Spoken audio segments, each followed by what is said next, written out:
Dr. Frankenstein. Frankenstein. You're putting me on. No, it's pronounced Frankenstein.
Who the fuck is that guy? Oh my goodness, I was on the wrong screen, so I still have the other image up, and I'll take care of that right now. No, that was the wrong button. How about this one? Oh yeah, how about this one? Oh, you know what, Hargeet? How about this one? Hey, look, there we are. We're not trying to do too many things at once. Doesn't go well. Not for me, anyway. Welcome to the show, everybody. Welcome to the Gamers Council. I'm your host, WEBDAVE, along with my co-host, the one, the only, the wonderful one. That's what I call him. I love this guy, Mr. Hargeet Chani. Hargeet, how you doing, sir? I'm doing well. End of my vacation, go back to work tomorrow. So, boo. I know, right? It does suck. That does suck. And then, of course, our very special guest tonight, the one and only, the Corkenstein. What's up, buddy? How you doing? Hey everybody, yeah, I'm doing good. Yeah, I start my new shift tomorrow. So yeah, this is the last of the 4-day little holiday weekend I had. So yeah, boo as well for going back to work, but ready to get back to it. Yeah, and you're back on first shifts, right? Yeah, swing technically because it's the midday shift, so 1 to 9:30 p.m. Oh, which we is know Corkenstein's a swinger. Just like what? Anyway, what? I don't know. Welcome to the show, everybody. And yes, we're going to have a good show tonight. There is a lot of stuff to talk about. We got the 40 people here watching us live already. So thank you all so much for jumping in early. With that said, I think tonight, Hargy, we haven't done this in a little bit, but since you've had some kind of holiday off a little bit, you've had a little time to maybe, I don't know, to maybe do some gaming and such. Let's start with this. And we're going to start with you because, you're right there in the corner. So what games have you been playing, or shows or movies have you been watching? So let's see. Did I end up watching a movie? I don't know if I ended up watching any movies, but I think I watched more like Rudolph and Frosty with my nephew. There you go. It's always a good excuse. I mean, but no, I've been playing Avatar, which is okay. It's not the greatest. I played Brock the Investigator and finished that one. Was I doing anything on PC? Let's see. I played a bit of Liza P, and then I don't know. So I think I'm close to the end on Avatar, so hopefully I'll finish that soon. But not as much gaming as I'd like. I played a few puzzle games here and there, so that's been fun. But yeah, well, but that's it. I mean, sometimes look, gaming is a blast, and we fucking love it. We talk about it. We do it. We play it, but it's sometimes you just real life gets in the way a little bit. But yeah, so I'm with you. There's been a lot of that. It's like a lot of chores that were waiting for me to do things. Like this past year, I had a couple of deaths in the family, and I'm the executor of their estates, and I'm like going through all the headache of getting all the stuff done with that. And it's like, so it's been a lot of work, but whatever. So vacation was as much as vacation as it should have been, but oh well. There you go. There you go. Welcome out, Farq. Just kidding. Oh goodness. So let's go to Cork. Let's see what have you been watching? What have you been playing? Movies, TV. Did you watch Stranger Things yet? Have you or my God, have you started watching Fallout or anything exciting? What's up with you? Yeah, for games, I picked up The Seance of Blake Manor. Absolutely amazing title. Nice. Yeah, that moved up to like probably one of my top 5 games of last year. I just wrapped that up today, and then I jumped back into Diablo 4. Me and the boys been playing that. The new Paladin class is just insane. So I'm loving the new D4 stuff that they've been doing. I've been also doing some Arc Raiders as well. Trying to get my benches all re-leveled up and all that fun stuff. Doing trials right now. I think it ends in like 5 hours, 6 hours. So got to get the last bit of points in for that. TV shows. Wait, what have I been watching? Oh yeah, Fallout. Yeah, we did Fallout. The girlfriend and I watched Fallout. We watched Stranger Things, got all completely caught up on that. And then I have a bad habit of watching old shows just because I don't know, it's comforting, I guess. Yeah. I just like to rewatch them. So we started The West Wing again on Netflix, which is actually a pretty solid show. Very well written. Was it Aaron Sorkis or Aaron? Oh, what's his name? Sorkin, I think it is. I can't remember his last name. That's it. But yeah, he also did like the Newsroom and stuff, which I absolutely love the Newsroom. And yeah, just very high quality writing. And that's pretty much it for everything that I've been watching and playing right now. I'm trying to think if there's anything else. No, yeah, I want to start Plubris, but Umbra talks about it all the time. And I've been meaning to jump into Plubris, but I haven't really been able to sit down for that one yet. I don't think I've heard of that one. Yeah, it's the new Vince was it Gallahan show. He did Breaking Bad and Better Call Saul and a few other notable titles and stuff. I think it's his new one. Nice. That actually sounds pretty interesting. I like that for sure. Let's see here. Let me. Oh gosh, Farq, being quite talented, by the way, and thank you to Farq for helping with the with our new thumbnail, making Corkenstein a Jedi, one of our Jedi masters. That was awesome. Thank you, Farq. Yeah, very cool. Very, very cool. So there we go. All right, cool. I did that as well. Woohoo. All right. We got about 76 people watching us live now, so I guess we can start getting started. Let me take care of that. Boom shakalaka. We got the chat up in the corner. I mean, I can actually make that a little bigger so it's more legible. And bam, there we go. Easier to see there. I like how they can make some adjustments to it now. That's cool. 80 people watching us live. Whew, man, we're flying. Just kidding. Welcome, everybody. Thank you all so much for joining us tonight. Yes, we do have lots of topics to get to, lots of crazy stuff to talk about, a lot of rumors and speculation and stuff too. So, and Hargey, I think we got a few member things to mention real quick, and then we'll get going. Sure. So first we have Farq, member for 26 months. Farq. And then this guy named WEBDAVE gave 5 to Who?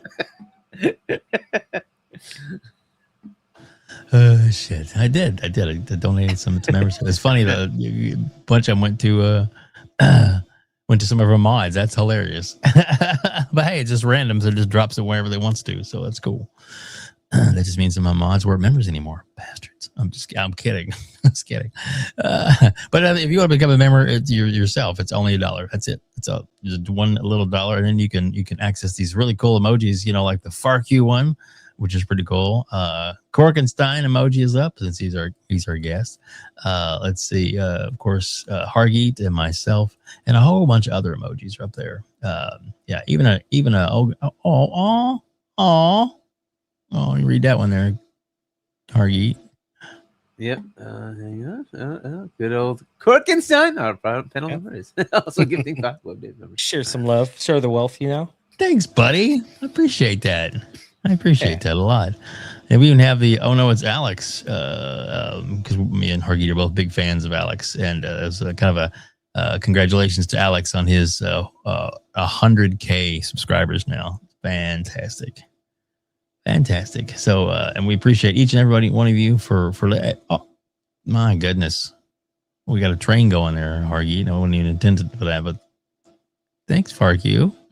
You want to read that one? Look at that. Wow. FARQ gives 10 WEBDAVE memberships. Thanks, buddy. Super nice of you, man. that is so awesome. Well, all right, cool.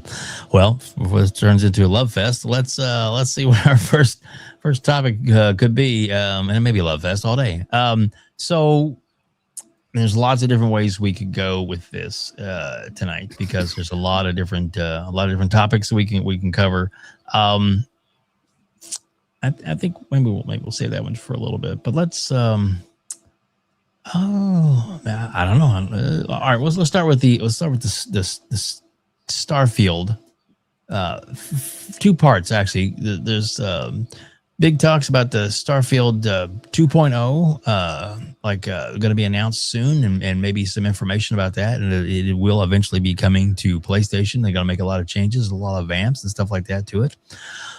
But there's something else that's been happening. It's been in the works for a little bit. Apparently, this I guess it's independent team. Cork, is that what you're understanding? Against a bunch of guys that have been working on this kind of on their own. I am trying to get the right button here real quick to bring it up. Let's see. And there we go. Yeah, they've been working on this for a while now. I've been following it for a long time now. It's the Star Wars Genesis is what it's called. Completely just revamps it, makes it almost pretty much a is yours game. To explore, but at a price. As you can see, it's pretty cool what they've done with it. New points of interest, new sound effects. You can see all the graphics have completely changed, visuals, even new quests, ships. All of that is just completely redone. It's just absolutely amazing what this team has done. And yeah, it's an independent team. It's all it's a mod. It's like 100 something, like over 100 gigabytes or something like that. Unfortunately, it is only, I believe, for the Steam version. Free Game Pass version, you don't get it, but there are other mods that can do something similar to this, just not as wide or expansive. But yeah, Star Wars Genesis, really, really cool. It's crazy that they can do this, and this is not just a little bit of work. This is a lot of work to be able to make it look this good. And it's like to replace some of the major assets to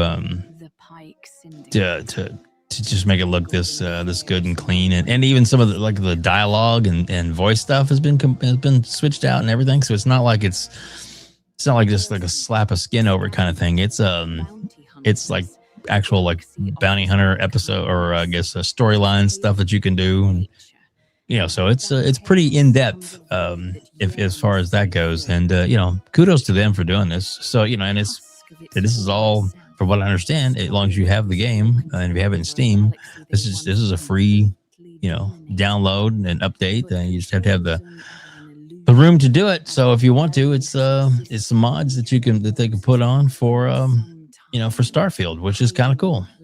Yeah, especially when you got to think about it becomes a little bit harder and more challenging when you have to start designing around something that's already pre-built. So as you can see, there were certain video little montage parts where they showed where they kept the integrity of the level still intact. So they got to try and design around that already, which Mhm. is challenging in itself to still make it feel like it's, Star Wars and everything. What they've done is nothing short of amazing. I mean, I hope all these guys, at least somebody's reaching out to whoever developed, 'cause I believe they did like outsourcing as well. And I can't remember how many people they said have been working on this, but it's been a lot. So I at least hope some of these people are landing jobs and they're using this as part of their portfolio to be like, yeah, this is what I did, and made some really cool stuff. And because these people deserve definitely a job in the industry. Yeah, I agree. I think it's just it's amazing. But wait. Hargeet, what do you think about this, man?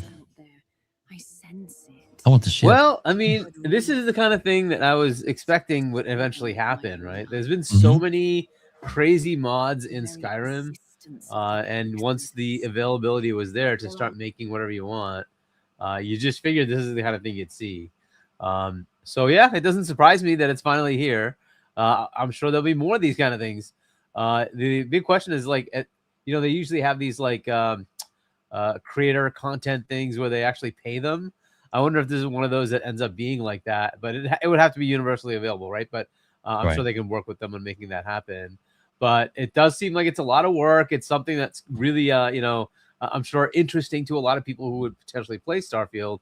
So it feels like it would be one of those that they would actually put in that kind of a package. But how they pull that off, I don't know. I don't know if they've defined any of that yet for Starfield. I just haven't paid attention to that part. But there is that program with Skyrim, so I'm assuming they'll do something similar here. It looks cool. It looks like this is good content that this is what I was expecting from the user generated content to eventually be like, to take you to different worlds. Like there's an expansive entire galaxy, right? You can do whatever you want with all these planets that are there that are just dead, right? There's nothing there. Cool. Now you have a chance to go make something, and you don't even have to mess with the core game. You can just come in and make a whole bunch of other stuff on the side, and you can have something like this. Like it's great. This is the kind of thing that you want to see, and I'm sure you can do this with other crossovers with other universes that are out there in IP land. The only headache here is if you make money off of it, it has to be something that would be compensated to, in this case, Disney, right? Because it is their IP, so you have to deal with those kind of legalities. But outside of that, right, it's pretty cool. And we'll see how far that goes, right? But yeah, this could be a very interesting thing for continued Starfield usage, right? The assumption that the game is just whatever it is. No, the Skyrim thing is because it just kept expanding beyond that. There was a whole other like expansion that came out that made itself into a separate game. That came out maybe 3 years ago, 4 years ago. I can't remember the name of it, but I did play that game. But he just created a whole universe. This guy just created a whole universe outside of within the Skyrim world, but it was a totally different thing, and it diverged and made its own game. And you went and played this thing where you go in the past, and like it was just cool. And then they made it a separate game. That kind of thing can happen here, right? You have all sorts of potential. We'll just see what people come up with. So. Of course, nowadays game development itself is not as bad. So if somebody wanted to, they could potentially do it outside of the creation engine, and go do it with whatever game engine they want to do themselves. We're getting to the point where AI can help with a lot of this stuff now, so we'll see how that goes right down the road. Maybe you just tell an AI prompt, "I want a game that does blah blah blah. Here are some thoughts of my characters and what," and then it just goes generates. Like we'll probably be seeing a lot more of that kind of thing, right? But this is one of the ways that people were doing that before, when development itself was difficult. It's like, hey, you just use this, kind of put together whatever you want. Where did WEBDAVE go? And now you have a whole potential like game, or just a couple of hours of content that you could play within your existing game. And there he's back. What happened? Exactly what I told you might happen. Oh, the memory out. I was opening a whole bunch of different things, and yeah, Killed yourself. I did. I killed myself. Sorry. Just keep going. I'm sorry, but I'll come right back. Yeah. So like that's really it. I expected to see more of this. This is very cool that it's happening. It's interesting if it could be something that becomes paid for, because again, that licensing thing is going to be a problem, right? They'll have to deal with that. But outside of that, yeah, cool. I don't know how well it's been received. I don't know, like, is it actually good, right? But it's an interesting thing, right? This is kind of what you would expect to see as more user-generated content is is put out for Starfield. So big, expansive galaxy to play with, right? So lots of potential. And here you go, right? Let's see what they do with it. Exactly. I am deleting a few files real quick while we talk. Hargeet, I'll let you see if you want to find the next topic. I did have a couple things pulled up, but I don't want to crash my system just yet. Well, Starfield, there's this 2.0 stuff being put out there. I don't know if that was something you want to go into, if you had something already lined up. Well, I did have. That's what crashed my system. So that was the actually, and I think if you want to look for it real quick, it's if you go to YouTube, because if it pulls up on your side, it probably wouldn't affect this. While I delete a few more chunk files, as it were. But it was Colt Eastwood. Actually had a tweet on it, and then he did actual video on it, which we don't necessarily. We maybe play a few snippets of a few minutes of his video or something like that, because Colt does amazing work. But he actually covers a lot of that of the leak stuff in there, so that was pretty damn cool. Let's see if I can. Yeah, and this is for the Elden Ring link. Or the Elden Ring leak? Is that what you guys were? No, this is Starfield 2.0. Starfield 2.0. Yeah, that we have that, which have that as well too. So nice. Yeah, yeah, we kind of got that little glimpse or that little teaser of it. The Terran Armada, I guess, is what it was. That was, I don't know, what, like 2 or 3 months ago. But then it's kind of been radio silent since. Yeah, exactly. It's like, why are they doing this? I know why, but we'll see. Let's delete some of this. There we go. All right, trying to free up a little space on the old hard drives because Dave's a dork. Let's see. Maybe if I empty my trash can. Oh, where is that pesky thing? Oh yeah, it's should be here. Well, sometimes maintenance isn't exactly what you think of. Let me minimize some screens here. Were you able to find anything? Is this the one? I can't see the screen yet. I'm on a different thing. So revealed Starfield is back. Yes. I'll let you start talking about that. Yeah. He's like, great, thanks, Dave. Yeah, I'm gonna mute it. I'll just run it in the background. That sounds good. There we go. See that? Yeah, we can. You can play a minute or two. Yeah, of it with the audio. Yeah. Okay. Yeah, I mean, I have not even watched this, so I don't know where we are on this. So I don't know if Cork, you've actually watched it or not. I actually have not either. I didn't know there was an actual official leak, or if this was just kind of compiling stuff together to say, to be like, yeah, hey, this is a leak. So yeah, I haven't really watched a lot of it or seen it yet. But I mean, they're definitely going to be doing something big, I mean, Starfield, I don't care what anybody says. I think Starfield was a massive success for them. You get a lot of people in the narrative, running with the narrative that it was a complete flop, but it really wasn't. I think it was, it may not have done as well with reviewers. A lot of this game is different.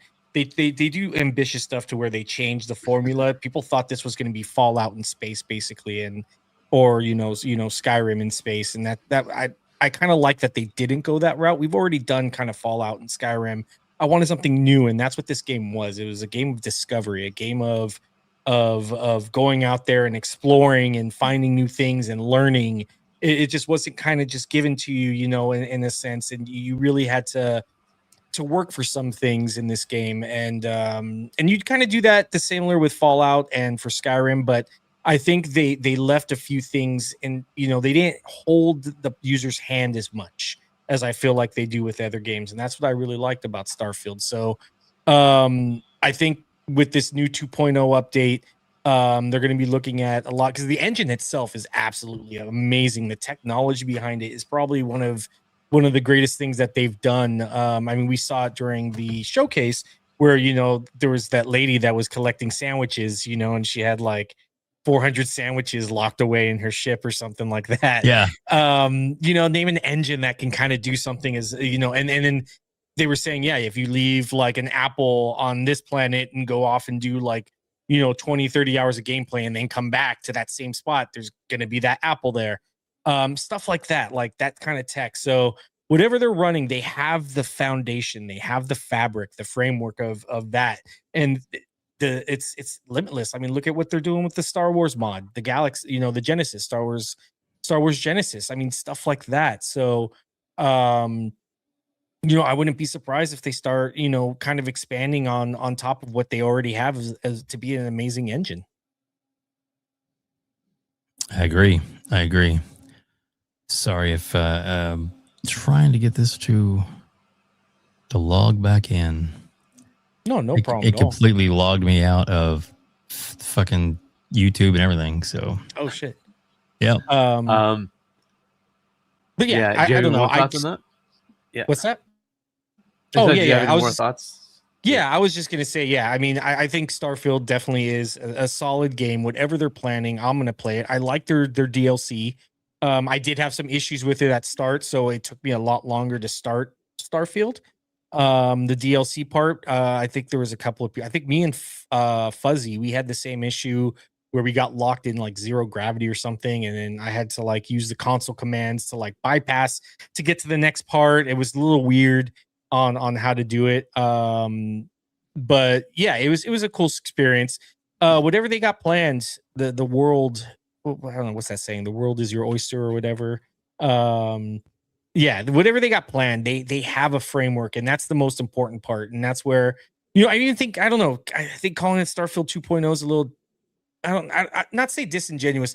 I think it just sets the wrong tone for what Starfield is doing, it kind of makes it seem like 1.0 was this massive failure, and I don't believe it was. I think it had that whole dogpile effect, where some people started, it became, you saw it in certain outlets where they're like, oh, Starfield's the worst thing ever, and then off to the right, when they start doing all the linkage, it's like, find the best weapons for Starfield, do this. It's kind of like, okay, well, why, if you don't like it, but it's because it gets you clicks. It's because it gets you, so like, that's the kind of thing that, that I find funny, is that everyone wanted to dogpile on it, but then they also wanted to write and talk about it. And, you don't really talk a lot about stuff that's bad, in that sense, to where if it really is that bad, then you're not going to get that consumer input. You're not going to get that consumer that wants to be like, oh yeah, I really want to look at this piece of crap. Like, no, people aren't going to do that. So obviously the game must be good if you're trying to generate as many articles as you can around it. Not just my theory behind it. I'm not in that industry. But yeah, so I think Starfield, I think calling it 2.0 might be a little disingenuous. But whatever it is, it's going to be massive. I think it's going to be huge. I think of 2.0 like Anthem, where Anthem had to do a 2.0 because it was just, even though it was a great game, I thought it was the foundation just wasn't there. That's where you have to rework everything. And I think that's a valid 2.0. But here, where you already have a solid foundation, you already have something pretty amazing, to say it's a 2.0 just seems to what is it, delegitimize all of that, that what they've done, because it just feels like, no, it wasn't good enough. But I think it was. But personal opinion. Yeah, well, we cherish those here. So yeah, one of the reasons why we have you on, because we want your opinion for sure. Thanks, buddy. Yeah, hey, no worries, dude. Hargeet, what are your thoughts on this?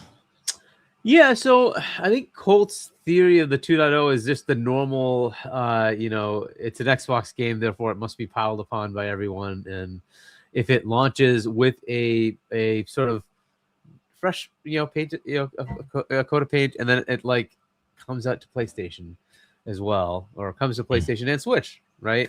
Yep. Maybe the media will say, let's give it another chance. maybe it won't get a 7 out of 10. Hint, hint. But look, but this is unfortunately just the world we live in. If it's an Xbox game, it's going to get piled on. That's just the way it is. Anything Xbox does somehow. If this had come out with Bethesda, do we really honestly think it would have had those low ratings? I don't think it would have. I think there's just this thing about Xbox. It just is what it is. and like people are pissed off that they can't play it on their PlayStation, and then they say, "Well, fine, I'll give it a 7. Yeah, I'll that's give what it the guy a said. 3. I'll give it a 4." Like, and it's like, so like Colt's idea of like the 2.0 is, you're right. The game was fine. It was totally fine when it came out. It was great. I loved it, but it was on Xbox, and that is unfortunately just a massive negative when it comes to the media world of gaming. They hate it. They hate Xbox. They just do. It is what it is. So having it come out to with sort of a massive update and coming launching on those other platforms that the media loves, it hopefully will spur new scores. We'll see what happens. And suddenly things that were like, oh, this is the worst thing ever made, well, suddenly, oh, this is awesome. I can't believe it. It even works with my fancy DualSense controller, and it like shakes and stuff. Sure. Yeah. Mm-hmm. Exactly. So, but look, I'm looking forward to the content. The quality of life improvements, I'm sure there'll be plenty. That's great. I'm just basically looking forward to the content. I know the next thing they announced was actually was it a multiplayer thing? There was something different, right? There was some other thing that they have, and then there was supposed to be the main storyline DLC stuff for what's the last faction there, the one that you meet at the end, and I can't remember the name of them. I can't hear him. I know you're talking about them. But the something, but whatever. That storyline kind of continues. That's what I'm really looking forward to. I want to continue the actual storyline, like they kind of did with the side thing with that one faction that was a little bit of, and they had Shadow to Space with kind of going into their story, but there's more of the heck is their name? It starts with a P, I think, right? I can't remember the name. Court, do you remember what is the for the new DLC? Yeah, well, it's not the new DLC. The new DLC is some sort of like multiplayer thing, I think. But no, there was going to be one that was going to extend the storyline of the main thing that you're going after, the people you're going after. Starborn? Starborn, that's it. Starborn. Yeah, Starborn. So I believe that is the main DLC that they are working on, but I don't know when that comes out. But I think the next thing they announced was something totally different, right? There was some multiplayer thing that they were working on. So but anyway, whenever that comes out, that's what I'm really looking forward to. Exactly. But if they have a fresh coat of paint on this and make it nice and put it out on everybody else's platform, and somehow it's better because it's on PlayStation, okay, I'll take the scores going higher just because it's on PlayStation. Fine. There you go. There you go.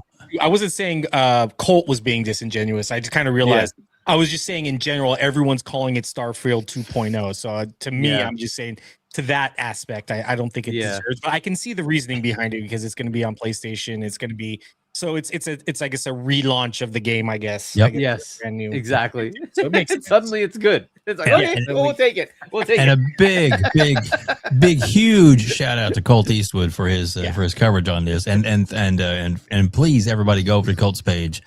Check it out. Watch that video for yourself and get him those view counts and like that video because it's a really good one. He's got a lot of great videos on there as well. A lot of great members of the community have been popping in saying hello. We have a few member chats, but one I definitely got to call out is Gaz. Gaz is here too. Yeah. Silent Cypher, $5. Good evening, gentlemen. Happy New Year. Happy New Year to you. Have a great show. Shout out to Corkenstein for joining this evening. Clean up your PC, Dave. I'm working on it, man. I'm working on it. Oh, thanks, Silent. And then, speaking of gas, septic sauce, £5. Hargeet is a psyop from Venezuela. Well, something happened over the weekend. It did. Red, white, blue, baby. Yeah, exactly. Yep. Yeah, and that's he's had a warrant out for him for since the past administration, but they didn't do anything about it. Trump did. But anyway, with that said, I'll move on.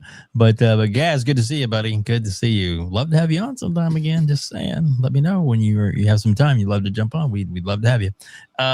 So man, I'm excited for it. And I do believe what both of you guys were saying. The big reason for it. What's up, Sappho? The big reason for this is that they are eventually now going to bring it to other platforms, and they want to have kind of a clean slate, or at least a perception that it's made improvements, it's new, so that all these reporters and stuff that were slamming on it, for the Xbox tax, can now say, like, oh, now that it's on the PlayStation, I can see its full potential and the Pro and blah, what all the bullshit that they're going to make up and say. But you feel those stories are coming, right? It's gonna, it's finally get some good thing. Who knows? It may even get nominated for some kind of award next year for being the most improved game or some shit. I don't know. Yeah, you know how they are with them awards. Best ongoing. Exactly. Now it's best ongoing. Now that it's ongoing onto our platform of choice, whatever. Losers. But that's all right. That's all right. We know what's the deal is. We know what's really happening. Yeah. Anyway, because I kind of feel like the Starfield, got dogpiled on. Same thing with like Redfall. Redfall had its faults, but you had people that were coming out 2-3 weeks later, doing 3s and 2s reviews and stuff, and you ask like, oh well, did you make it to the second area? And they're like, second area? And it's like, yeah, you didn't really play this. You just you saw a review and decided, oh, I'm gonna get the content, I'm gonna get the clicks. And so I kind of feel Starfield kind of had the same launch with that, where people kind of dogpiled on it a little bit more than what it actually should be. But I mean, that's typical. And there was that one reviewer that he gave it a 4 out of 10. And he, in his comments, he goes, "Oh, he was kind of praising the game, how good it was, and everything, and how, and everything." And after he spent all this time on it, he realized he realized then that it wasn't as good as it did. So how many hours did you put in? Over 400 hours. You don't spend 400 hours on a game because you dislike it or it's bad or you hate it, or let me give it a little bit more of a chance. I mean, come on. Unbelievable. What a fucking chode. Excuse my language, but this is an adult show, so there we go. What a chode.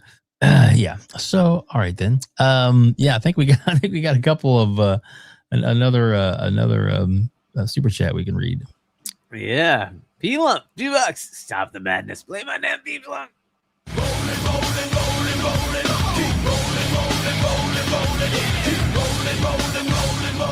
They see me rolling. Watch him rolling, watch him go, watch him rolling, watch him go. He be rolling down the street, he be rolling to the beat. There you go, buddy. There you go. That is the theme song we have for P-Lump. Welcome, P-Lump. Oh, shoot.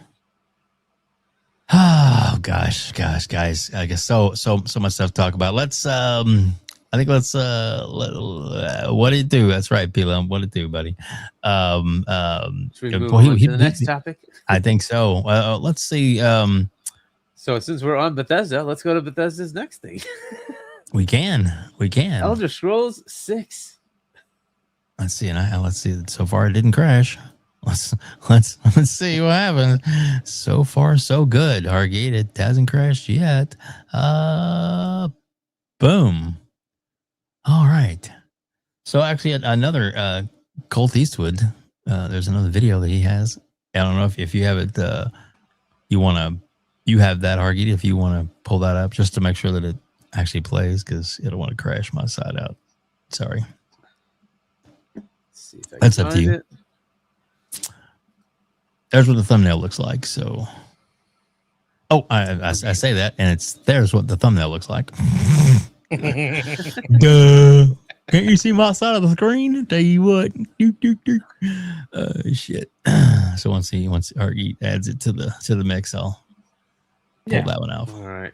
Or do I need to remove that for you can add it? Or no, you can add it. No, Right? I can add whatever. It's Okay. fine. Cool. Okay, so I have it, I think. Let me share. Where's my screen here? Here we go. Share. Share window. That guy. Share. That's the guy. This one? Yep. Yep. All right. I'll mute it and play it. Oh, I gotta pull the other one off. Remove this one and then add this one. Boom. There we go. Yeah, I can start that again, I guess. All right, and you can also hit the screen button if you want. Once it's in that menu, it should just if If you hit the full screen in the corner of the video, it won't take over. Sure, I can do that. I can do that. There you go. That way we won't see the rest of your background. We'll just there you go. Just see the video. I don't know if that's going to work if I move over though. Oh, it did work. Cool. Yep. Okay. All right. So there you go. Another Colt Eastwood video that we are recommending you watch. Some more on this Elder Scrolls leaked in gameplay. You know, I probably need to have Colt on someday soon. I haven't reached out to him in a while, and he's a pretty busy guy. Obviously doing some great content work, and obviously his real job stuff too. But I believe this year he's going to be at the June showcase, and yeah, all that kind of stuff hopefully too. he'll be there. Yeah. Yeah. So no. Now will Gaz come over? Yeah, Gaz, you're going to be there? We want you there, buddy. You need to be there. That's right. Yeah. Yeah. And Hargeet, I did a short little trip. You know, I did tiny trip. I did procure my reservations today. Nice. But this time I did one thing different. I got got twin beds, so that if there's somebody that needs to, like crash at your place. Yeah. Exactly. If they need to, they want to come in and they can't afford both a room and the airplane flight, that they can maybe save a little money. I'll pay for the room. If they want to crash there, then they can get their own way there as far as that goes. Maybe save a little money. So I know we're trying to get Dark Griggity and a couple other people trying to get them there this year. That would be really cool. So, but Gaz, it'd be great to have you come in. You would have a blast. And you get to meet Phil Spencer in person, maybe. Yeah. And maybe Sarah Bond in person. You love that. Well, yeah. Yeah. Trust me, she's really nice people. So they are. You know that. They're great people. It's awesome. Yeah, I'm just wondering what it'll be like to have Gaz there. Because I don't know if he'll be more professional or more Gaz. I mean, I think Gaz would be professional. I mean, he'll have moments of Gaz, he'll but be I mean, a professional troll. No. Now, look, we all know, or well, most of us know, that Gaz is a lawyer, and that he is. That doesn't stop him from saying whatever he wants, especially if he comes over to this country where you literally can say whatever you want. So true. That's true. But still, safety restrictions are off. Yeah. Now, if you're playing Gaz in Arc Raiders, that would be a totally different thing. I don't necessarily know it. So yeah. No, Gaz actually was in the U.S. Just like a couple of months ago. Yeah. So he's been here recently. So yeah, and he didn't get arrested. Didn't get arrested at customs. No, he's a pretty awesome dude. And a really good lawyer too. So I'm just gonna throw that out there. So Ice will grab him. Oh my god. All right. So I'm gonna put those up real quick. So read those real quick. Gaz will get arrested in customs, and then Ice will grab him. Sorry. Yeah, Ice will grab him. Yeah, that's too funny. But either way, I guess I didn't actually get into I think he might have some release date type stuff or gameplay mechanics. Well, and the name, I believe, maybe it was. I have it down here. Let's see.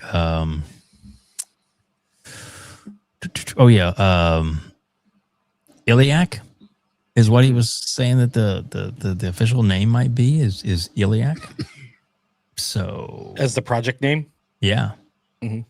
Yeah. And that has actually been in the work quite a long time, a lot longer than people realize. And as far as being a lot further along, and that in the next, in this year and next year, we are going to be wanting none for gaming. We will be games aplenty of all different shapes, size, and ilks, and it should be an amazing couple of years coming up for gaming in general, as well as Microsoft and the GamePass and the ecosystem, because a game like Elder Scrolls and Starfield, all this stuff is in Game Pass. It's included, and wow. Yeah, and I thought it was in like the areas, right? It's usually the area. That's what they name the game after. And I thought this was in High Rock. I don't know why it would be named Iliac. Maybe that is a project name. Could be just a project name. Yep. So we just had that like it. I mean, let's see if I can go back to that. No, this is kind of the downside of it being over here, but yeah, you can start at the beginning if you want to, because I think he talks about it right up front. It gives it like the little quick synopsis, and if you want to play the audio, it won't hurt anything. Like right there. So we have all the spots. Oh yeah, yep. So you notice like Morrowind is there, and you have Hammerfell, which is like 1 or 2, something like that, and Skyrim's up here. I thought we were going to be up here in High Rock, but I'm not sure. So I don't know. If you take go ahead and bring it all the way back to the beginning, and then hit the audio for a second, and let him talk for a minute, because it won't hurt anything to we're not gonna play those clip, obviously. Like reshare, I think, because I didn't share with audio. Okay. So actually, the project name is White Beach. That's the internal name for it. Okay. Love how we do research on the fly. Oh yeah, I love it. Yeah, right. It. Exactly. And it is not muted. Cool. I can unmute. Okay, cool. And then let me share it now. Share. No, that's not what I wanted. Hello, Umbra. Share. What's up? Share screen. Window. Can I do this with audio? Let's see. Should be able to. And yes, I can. Okay, cool. And share. And hopefully you get the audio. It shows the audio icon. RPGs of the past decade is Bethesda's Elder Scrolls 6, announced back in 2018 and quietly in development. New information is just leaked. Todd Howard is already talking about the game, and Xbox may have it ready to release sooner than you thought.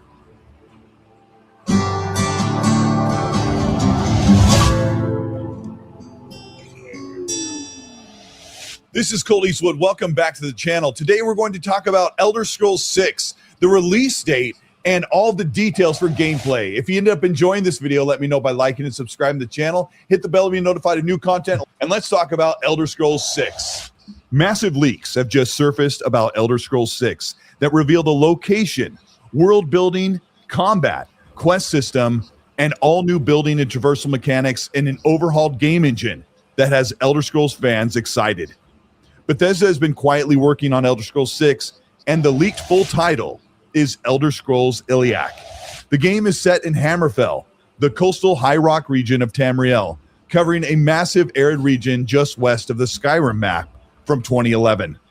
One of the most important key leaks from Elder Scrolls Iliac is that Bethesda has been working to overhaul the Creation Engine 2.0 to modernize it to Creation Engine 3.0, a build that is currently improving Starfield for its multi-platform release. This will make Elder Scrolls Iliac a more fluid and modern gaming engine with a better feel and far less loading screens. It is being reported that interior locations to cities and buildings will be loading screen free, as the engine is being overhauled to allow seamless travel between locations and interiors, leaving loading screens only set for long-range fast travel. The compartmentalized Creation Engine in the past has relied on loading screens for nearly every transition to locations, and Bethesda has made it a priority to modernize the game engine to have continued immersion. This immersion will see players across 11 major cities, with 2 massive fortress cities in the vein of Whiterun and Windhelm. The visuals and graphic prowess of Elder Scrolls 6 will be manifested thanks to the modern Creation Engine showcase we've seen from Starfield, but brought to its full potential and glory in a fantasy world with high detail, many generations past the current Elder Scrolls Online. All right, so I'm gonna mute that real quick and let you. We can so that way we can talk about it and still play it for a few more minutes. But definitely want to make sure that you guys, if you're in the chat or you're watching later or listening later, go over to Colt Eastwood's channel, and he has the actual title of that is Elder Scrolls 6 leaked gameplay revealed. So you definitely want to check that video out and watch it its entirety for him over there. So please, and a big shout out to Colt Eastwood. Like I said, he's put in the work, that's for sure. And we wanted to be able to share that a little bit tonight because it's great coverage and great conversation. But thanks to Colt for supplying that video, even though he didn't have a choice. Just kidding, Colt. You're the best. No, I'm just kidding. But no, seriously. it's. I mean, are you more fired up now, Hargeet? What are your thoughts now? And now watching the little bit and what his conversation about was it? Are you pretty pumped? Yeah, look, I like Elder Scrolls, so I'm looking forward to it. I have not played 3 because I played 3. I played parts of Morrowind. But then I got annoyed because it didn't have journaling, and so I didn't know. Like, I pick up something. I remember needing to pick this up for somebody. Who the heck was it for? And I'm like, I'm not gonna go back and like figure. No. You need to tell me because it was a massive world. I'm like, no, I'm not doing. So yes, I could journal things myself. I don't care. I did not want to do that. But thankfully with Oblivion they had that, and with Skyrim they did as well. Oblivion's been my favorite. I liked Oblivion a lot. Thankfully, they remade that. For anybody who hasn't played it, please play that game. It is really, really cool. And then Skyrim it's got plenty of mods out there to make it look really good if you really want to go down that road. But it's decent enough for the 2011, I think. Is that when that came out? 2012, 2011? Came out a long time ago game that it is. It's still decent enough looking, but there are mods to make it look like. I think this is a mod for Skyrim. But anyway, there's plenty of potential things you could do to make it look really, really good. But play those games; they're really good. I'm looking forward to 6 as well. I'm sure it'll be great. I'm disappointed that Todd does not want to revisit the earlier ones because like they're different types of games and it would be cool to go back to is it Arena and Daggerfall were the two, right? To go back to that, and then Morrowind. I would love them to update that one. So I would go back to Morrowind and play it if it had, like, you know how they did with Oblivion remake. They added a few modern mechanics. They made it a little easier to play. Yes, do that. Like, why not make it like that? It has these modern, conveniences, quality of life improvements. Like that would be cool to do. Like go do that with Morrowind. I hope that is one of the projects they take on. Because that is one of the better ones, supposedly, right? So it'd be great to have that in a modern form, so more people enjoy that. And then going into 6, it's their chance to shine again. Let's see what they do. We just talked about Starfield, great game. The only things I'm worried about is that people will still measure this against everything else out there and have an expectation that, hey, you were like the biggest RPG team or whatever, and therefore you have to be measured against what our expectation of you is, instead of just delivering a game that people should be able to play. Unfortunately, that just happens in almost everything, right? If you're a certain caliber person, people just expect you to outdo yourself every time, and unfortunately for them, they've set standards when standards were settable way back when they put these things out, and now everybody's caught up, and there's newer games in the RPG genre that really revolutionize things and push things forward, and so they assume, everybody assumes, and I would take that as fair criticism, that they need to Bethesda needs to take that in and say, well, hey, we need to also evolve our process to make it work better, so that it does give you those new capabilities, new things, but also pushes the envelope and goes further than anybody else has, because they've set those standards. So we will see if that happens, but I can just totally see the potential criticisms that are going to come their way because of that, right? But I don't care. I just want to play the game. I'm more interested in just having fun playing the game. But if there's more capability, more fun things, fantastic. Why not? When Colt mentions building buildings, not my forte. Don't care. I'm not interested in building anything. I just want to play the campaign. I want to have fun and go through the storylines, meet the factions, go through their stories. Right, that's what I want to do. But we'll see what they do with it, and hopefully it'll be a fun game back in the vein of the other Elder Scrolls games. So we'll see. This is like fantasy, high fantasy. I like that kind of genre as well. Like Avowed was like a high fantasy type thing, and you had the more realistic Outer Worlds. However realistic you want to make that, right? But more sci-fi. But this kind of goes to that, and that's more what you get with Starfield. Was very, very realistic, right? They said we went to NASA to figure things out. People hated that, and like, oh, it's not. I want to be able to just get in my ship and then go right out into space. I'm like, dude, that would take you like a long time. You would be bored to tears. I don't know why you want to do that. Like, oh, and then I want to dude, that's not like, go through an actual NASA mission and how long it takes to take off, go into space, orbit, and then come back. And how long would you really want to spend that, like half an hour, every time you had to, good luck with that, right? But everybody wants it to be like this gamification. Like, well, that's what they gave you. They just cutscene it and then go away, and that was just something people did not like, right? This goes back to the stuff that they're used to. Hopefully, it'll stay in that vein, and everybody's used to what like the high what you call it, the high fantasy world is with Elder Scrolls. So hopefully it'll kind of just fit in. But I'm sure there'll be criticisms no matter what. But we'll see. We'll see what they do. If they've taken all that criticism in and said, okay, well, we're gonna really push the envelope and see what we can do with it. Why not, right? So, but yeah, I'm looking forward to it. Yeah, exactly. And then the release date that was, we put that up there. Skyrim was 11/11/11. It's on the screen there for you. So pretty cool. Yep. Yeah. 11/11/11. Yeah. There you go. There you go. And Colt said that he had a release date for that. I think so, but I didn't. It's in the video somewhere, so we'll let people watch that and figure it out for themselves. I assume it's within either this year or next year. We'll see. We shall see. But we'll gotta leave a little mystery. You gotta make sure people go over and watch his channel, right? I don't want to be like play all his stuff and take all his credit. No. That's not what we're about. Not what we're about. Colin Prime. Hey, buddy. You calling me out on Cold Show the other day saying I blocked you on my channel, but obviously you're here, and I looked and you weren't blocked, so I don't know what was going on, but you're here now, so welcome, and you're always welcome. So there you go. So and if a mod did time you out or something, I apologize for that. Maybe they misinterpreted what you said. So, but we do have mods here, and most of the mods that are here are creators for their own websites and people in the community. Every time I have a guest on, I always give them mod powers and let them keep them. That way, they if they do have a troll that comes after them, they are able to take care of that themselves, as it were, because things happen. And then maybe one of our other panel members, you had to upset them at some point or another. I have no idea. But it's not my intention to block anybody. There's only one person that I have blocked, and that's because every time he comes on, he keeps trolling and saying the most outrageously stupid things. So until he learns common sense or etiquette of any kind, he will continue to be banned. But everybody else pretty much has free reign. Even Dreamcast guy can come on here. Oh, we would love that, wouldn't we? Oh, goodness.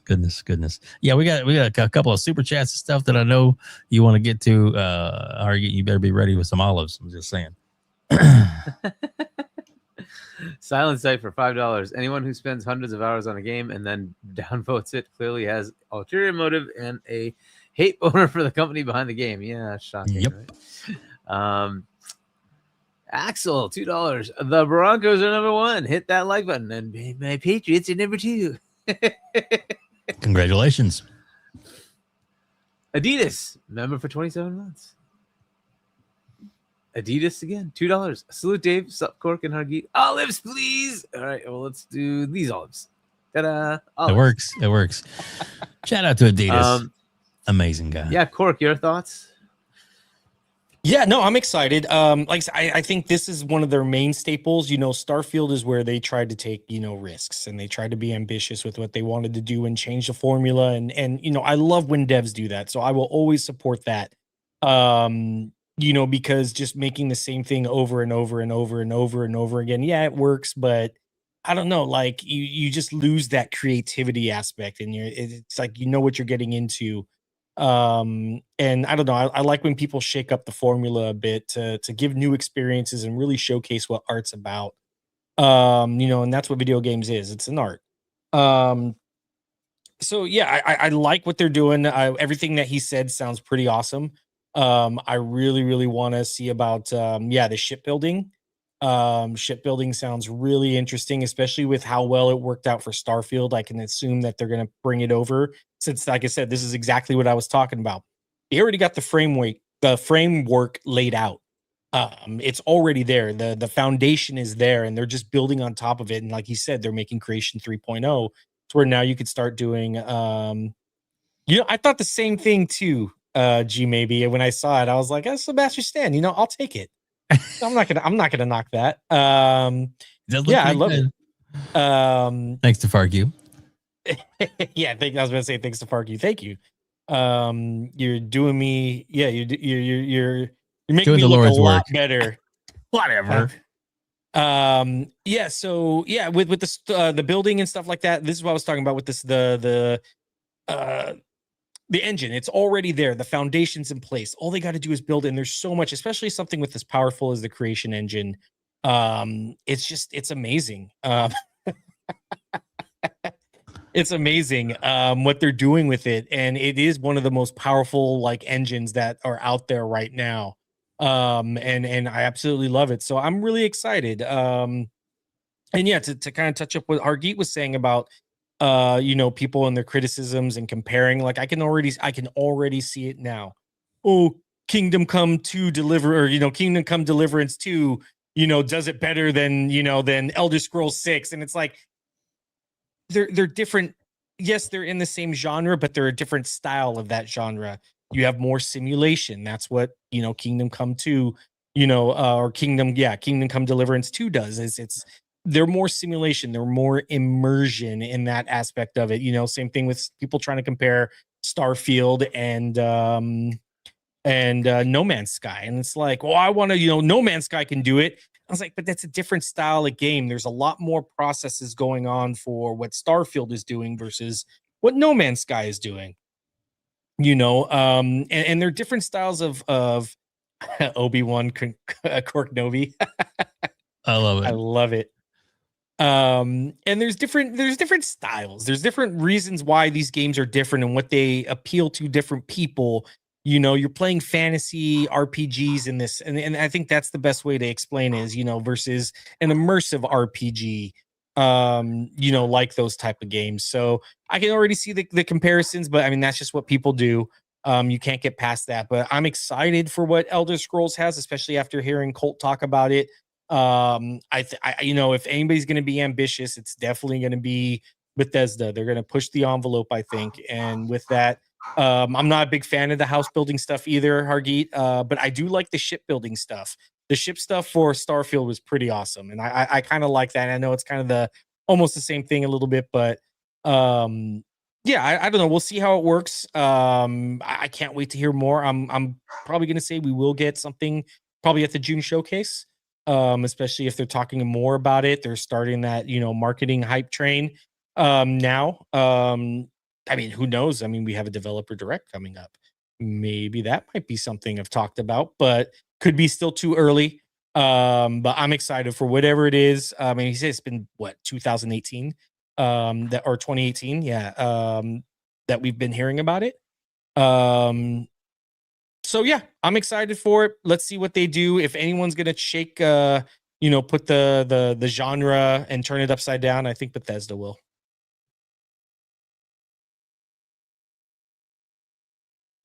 I think you're muted.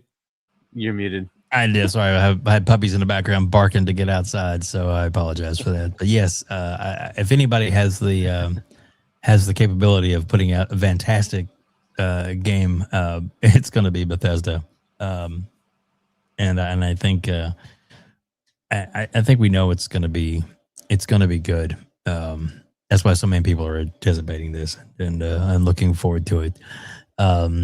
So I don't know. I still enjoyed my time with Starfield, and I'm looking forward to playing some more new upgrades and things, and there's a lot of things to the game, and such a big place. It's just really no telling what they could come up with. So pretty excited for all that. Anyway, it's good. I'm looking forward to it. I think everybody else here is as well. Let's jump over to one of our on our thumbnail was the kind of talk about the exclusives. There's actually two different little stories that we're going to go over, and from the same guy, but one seems to go one direction, and one seems to take the same topic and take it a different direction. I don't know. We'll see what you think. Hargeet, are you able to see this and read this part here? Yeah, so former PlayStation boss Shaun says console exclusive games are still important. I don't think every game has to be console exclusive. I don't think every game should be console exclusive, but I do accept the fact that if you're going to have platform companies like Sony and Nintendo, largely Microsoft is more of the Xbox everywhere, anywhere. There is a huge value to the brand of having strong exclusives. If Mario starts to show up on PlayStation, that's the apocalypse, right? Cats and dogs living together. Okay. And the same goes for Nathan Drake and Uncharted. Really? You think those are the same? Okay. No. I think they make the platform sing. Okay, we'll get into that. And of course, the other thing with multi-platforms that I'm sure most people realize is that when you do code across multiple platforms, you do have to code to the lowest common denominator. But if you do exclusives, you can push every lever to 11 in that platform. Yeah. The one thing I got to say about the whole Nathan Drake thing, Uncharted, I mean, that's actually a franchise that Sony themselves said they're no longer going to be pursuing or adding on. Sony themselves said that they're done with that franchise. So, yeah, I don't think so. I mean, it's great games, but who knows? I don't know. Just thought that was kind of weird. Out of all the games that Sony has, that was one he emphasized. I don't know. So, Hargeet, let's go to you first. You're the top square tonight, so we're gonna hit you up a lot for first times. Yeah, look, if console exclusives were the thing, Xbox has still put out more console exclusives, and last year in 2025 put out more first-party console exclusives than PlayStation did. I don't see that being an issue. I just don't. I think the majority of it now is platform, and if your platform is going to be restrictive, you're hoping people will come to your platform. However, you've already kind of given up too on the PlayStation side because your games come to PC. And once that's done, it's done. You can't really now say that you really, have exclusives. You don't, because they're going to come to PC anyway. You have timed exclusives, and you maybe time exclusive like a third of your games because a lot of your games are multiplayer. So I don't know. I don't know what you're like. Well, a lot of those have been canceled. So I don't know. That's the other part you have. But I'm not sure what's going to happen going forward. Will it make sense or not to have exclusives? I think people have changed their mentality. I mean, nowadays you just kind of expect that I can watch my Netflix on my phone and then go to my PC or go to my TV and it's there, and no like barrier of no, this can only be watched on a TV. Like, they don't care. They just want to be able to do whatever they want to do where they want to do it. And our generation understands limitations and all. Future generations are like, no, I click and it works. I don't care, right? Like, when you grow up in an environment where internet's just default and you can like get your access to data and applications anywhere and everywhere, that's the mindset they have. And when you say you can't do that, they're like, why do you exist? Like, go away, right? And most of that is just not something we understand it because we're older, but they will just not conform to. And so you can keep trying this path, and you get what the results are that we just got, which is the most devastating sales season for consoles in the last 3 decades or something ridiculous. So I don't know if that's a good thing. I just don't. I think that, moving to a model where consoles don't go up in price. Every single platform have consoles go up in price over the last year. That's ludicrous. But that consoles had a value proposition versus an open platform. But those open platforms are things like this. You're forgetting that this still exists. And once you have that, everybody's got one. And so it just becomes very hard to say, you know what, your iPad that you have in the house, that can't be the gaming platform, when it's easier for kids to do that than take over the TV in the living room. It's kind of the way it is, right? I grew up in that whole environment of I get console, plug into my TV and play, right? That's just not how it is anymore. And you have to accept that reality. And like, do people really like go and buy a PlayStation to play Nathan Drake? Maybe in the PS4 era. Was there any PS5 like Uncharted game? I don't think there is, right? So no. I don't see it happening. Like you're saying, WEBDAVE, they don't have any plans to make one, at least in the foreseeable future.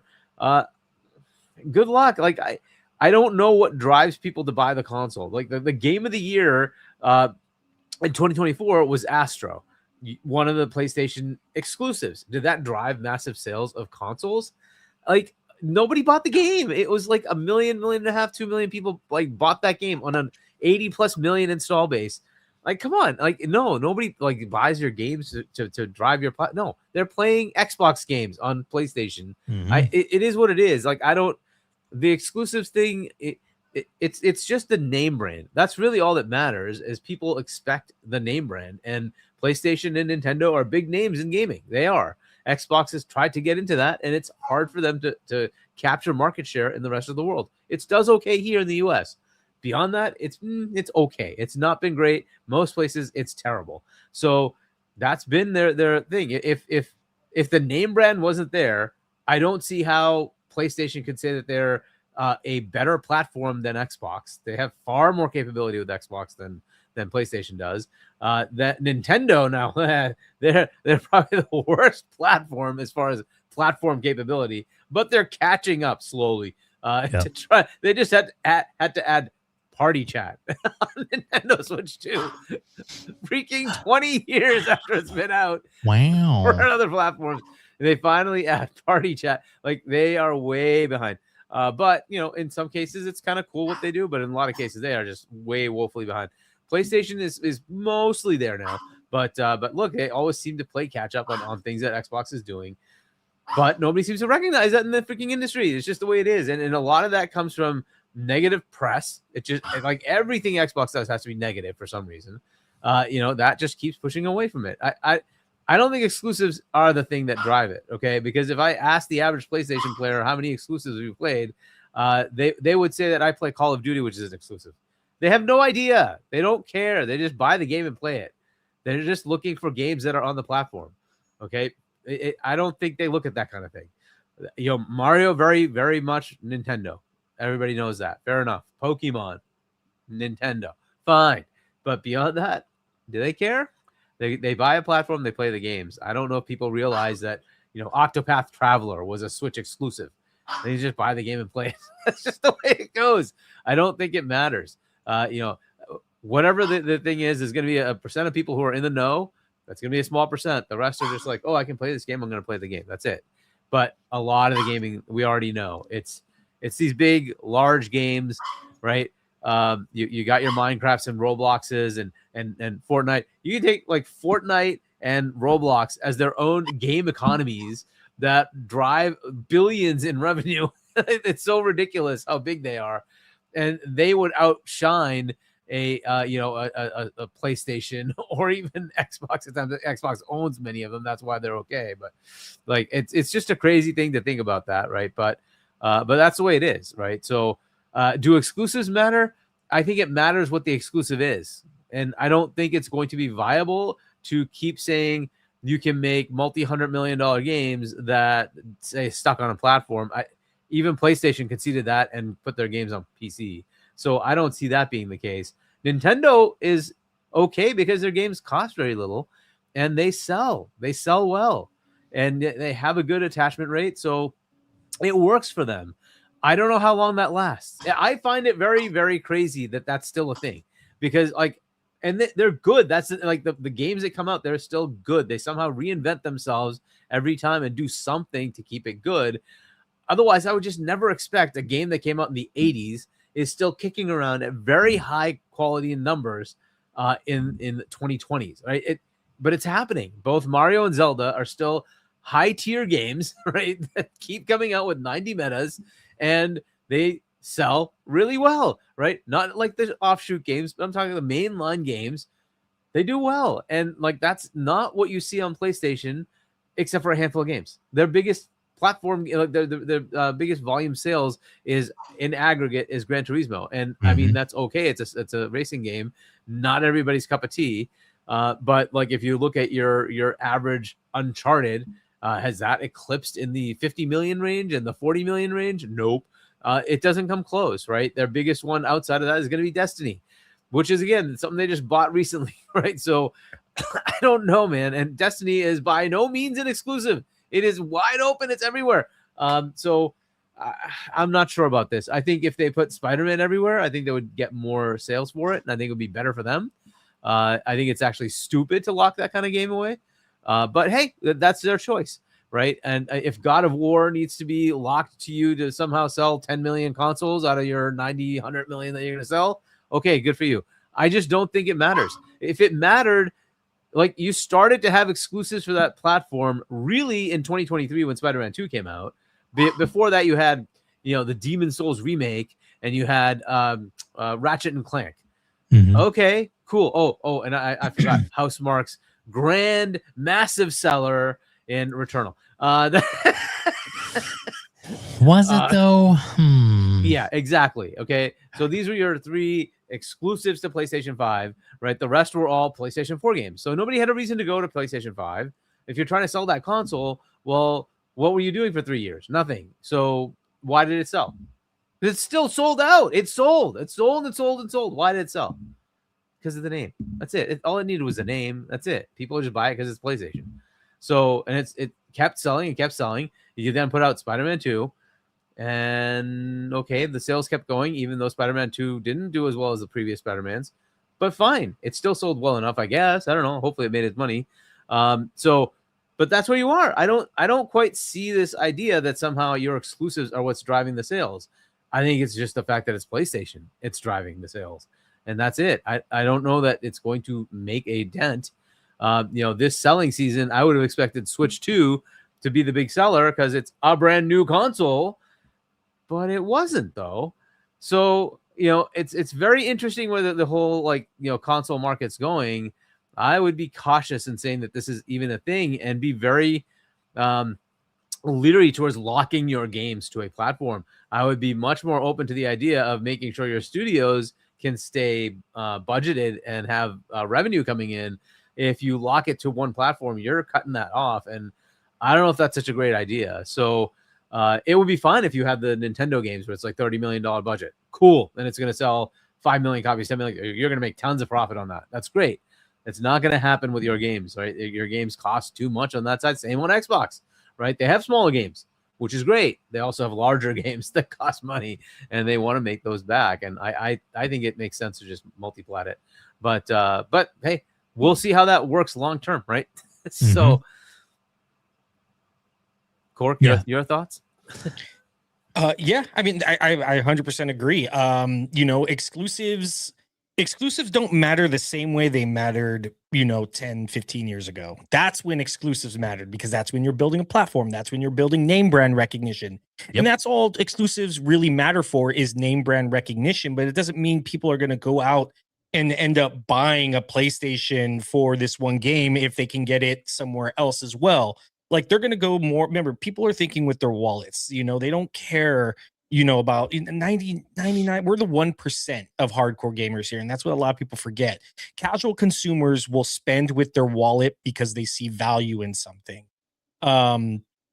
And that's why these exclusives and stuff, I just don't think that they're really selling, or they're a good selling point anymore, is because people already know PlayStation as a name brand. They're not there for the exclusives as much as they are that they've already made a home there on the platform.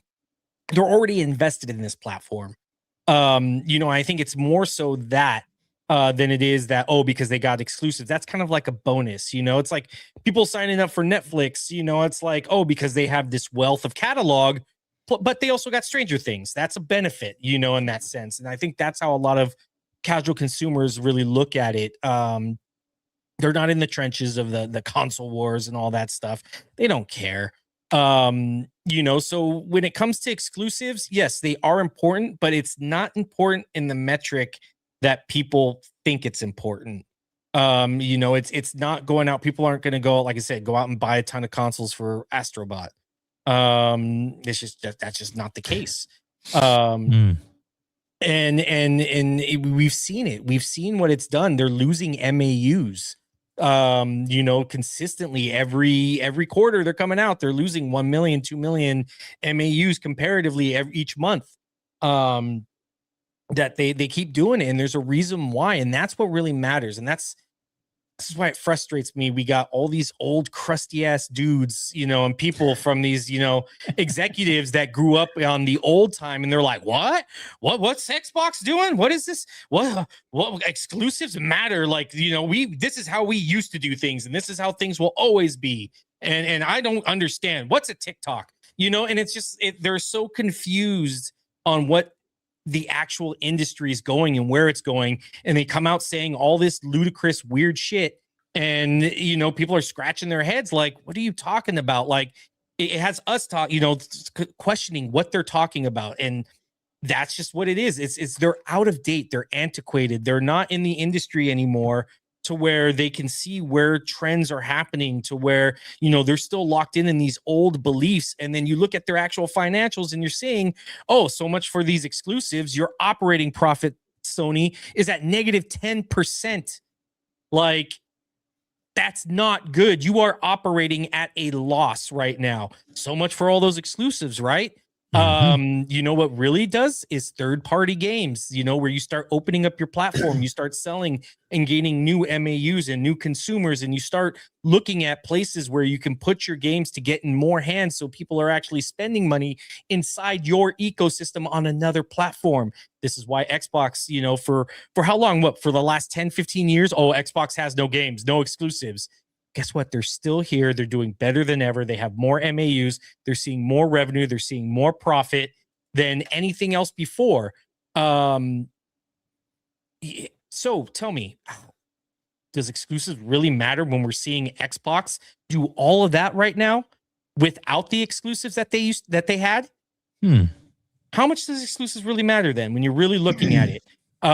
So yeah, that's just the frustrating part, is you have a lot of people that are still used to the old ways, and they're not really seeing it. And then when you actually look at the financials, which granted, we're consumers, the financials don't matter to us. We're not industry analysts, we're not experts. But if you want to see why a company's doing what they're doing, look at their financials. And you would see that, PlayStation, they're losing MAUs. Their third-party sales are actually what's driving their profits or lack of profits, because they're operating at a negative 10%, whatever. That's just what it is. When Xbox is seeing the top 6 out of 10 games are being sold on a rival platform, and they're killing it and they're making money, and then you can have that stupid, oh well, they're getting 30%. Yeah, Xbox is getting 70%.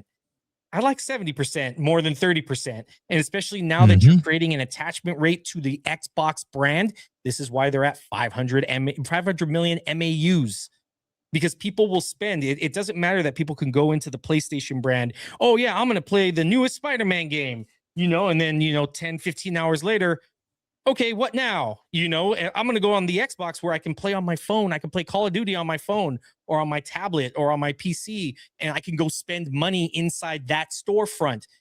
That goes to Xbox. That's an MAU for Xbox. That's revenue for Xbox. Even when you're playing Call of Duty on PlayStation or Sea of Thieves on PlayStation, Hi-Fi Rush, guess what? Yeah, you're playing on PlayStation, but guess where you're spending your money? Xbox ecosystem. That's why that matters. And it's just frustrating when you have people like Shaun Layden pushing exclusives when that's not the narrative anymore. And I even said this, like before, when I started coming onto your platform originally, Dave, exclusives aren't going to mean the same, 2 years from now as they do now. Like exclusives, it won't be a dirty word, but it's definitely not going to be something. And this is why you're seeing all these third parties move away from console exclusives and timed exclusives, because they don't want to be the next Square Enix, where, they're having to now beg, oh, Microsoft, will you take us back?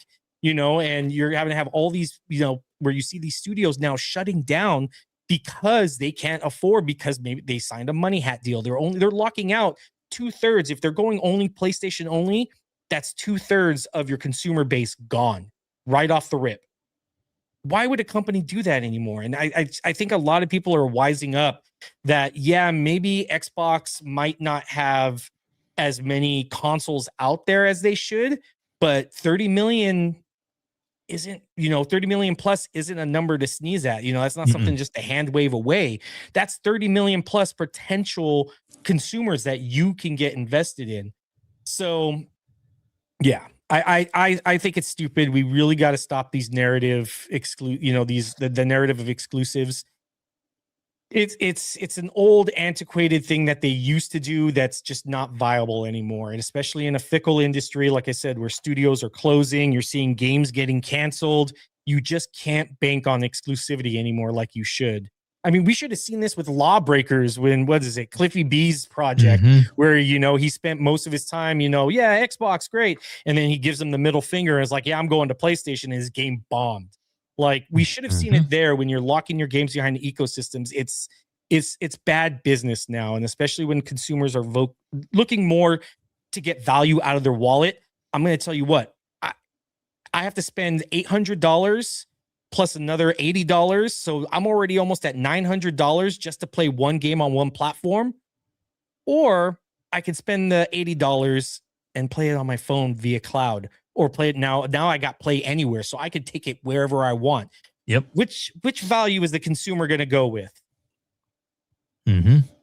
Exactly. I agreed 1,000%. Big shout out to there were 202 people watching us live, including 108 Dragons TV. Lemon's in the house, and Lemon has got some thoughts that he's going to share with us right now. Hargeet, I'm going to let you read first, these. You have this one checked. I don't know if you wanted to read this one too. Well, yeah, we go ahead and read that real quick because I'll just let him know that this is coming up next. Okay. So Will Brokeboy, did you see that article where Shaun was saying there should be a unified gaming system across all platforms and license them out to other companies? Sounds like what Xbox is doing now, isn't it? Yeah, that's true. It is actually what they're doing. And that's what we're covering next. So hold on. 108 Dragons TV, $5. We can't overshoot what MS doing. What have they truly given Sony? Most of the games are old Gears, 19 years old Halo, and old Forza Horizon 5. Last gen game. Facts.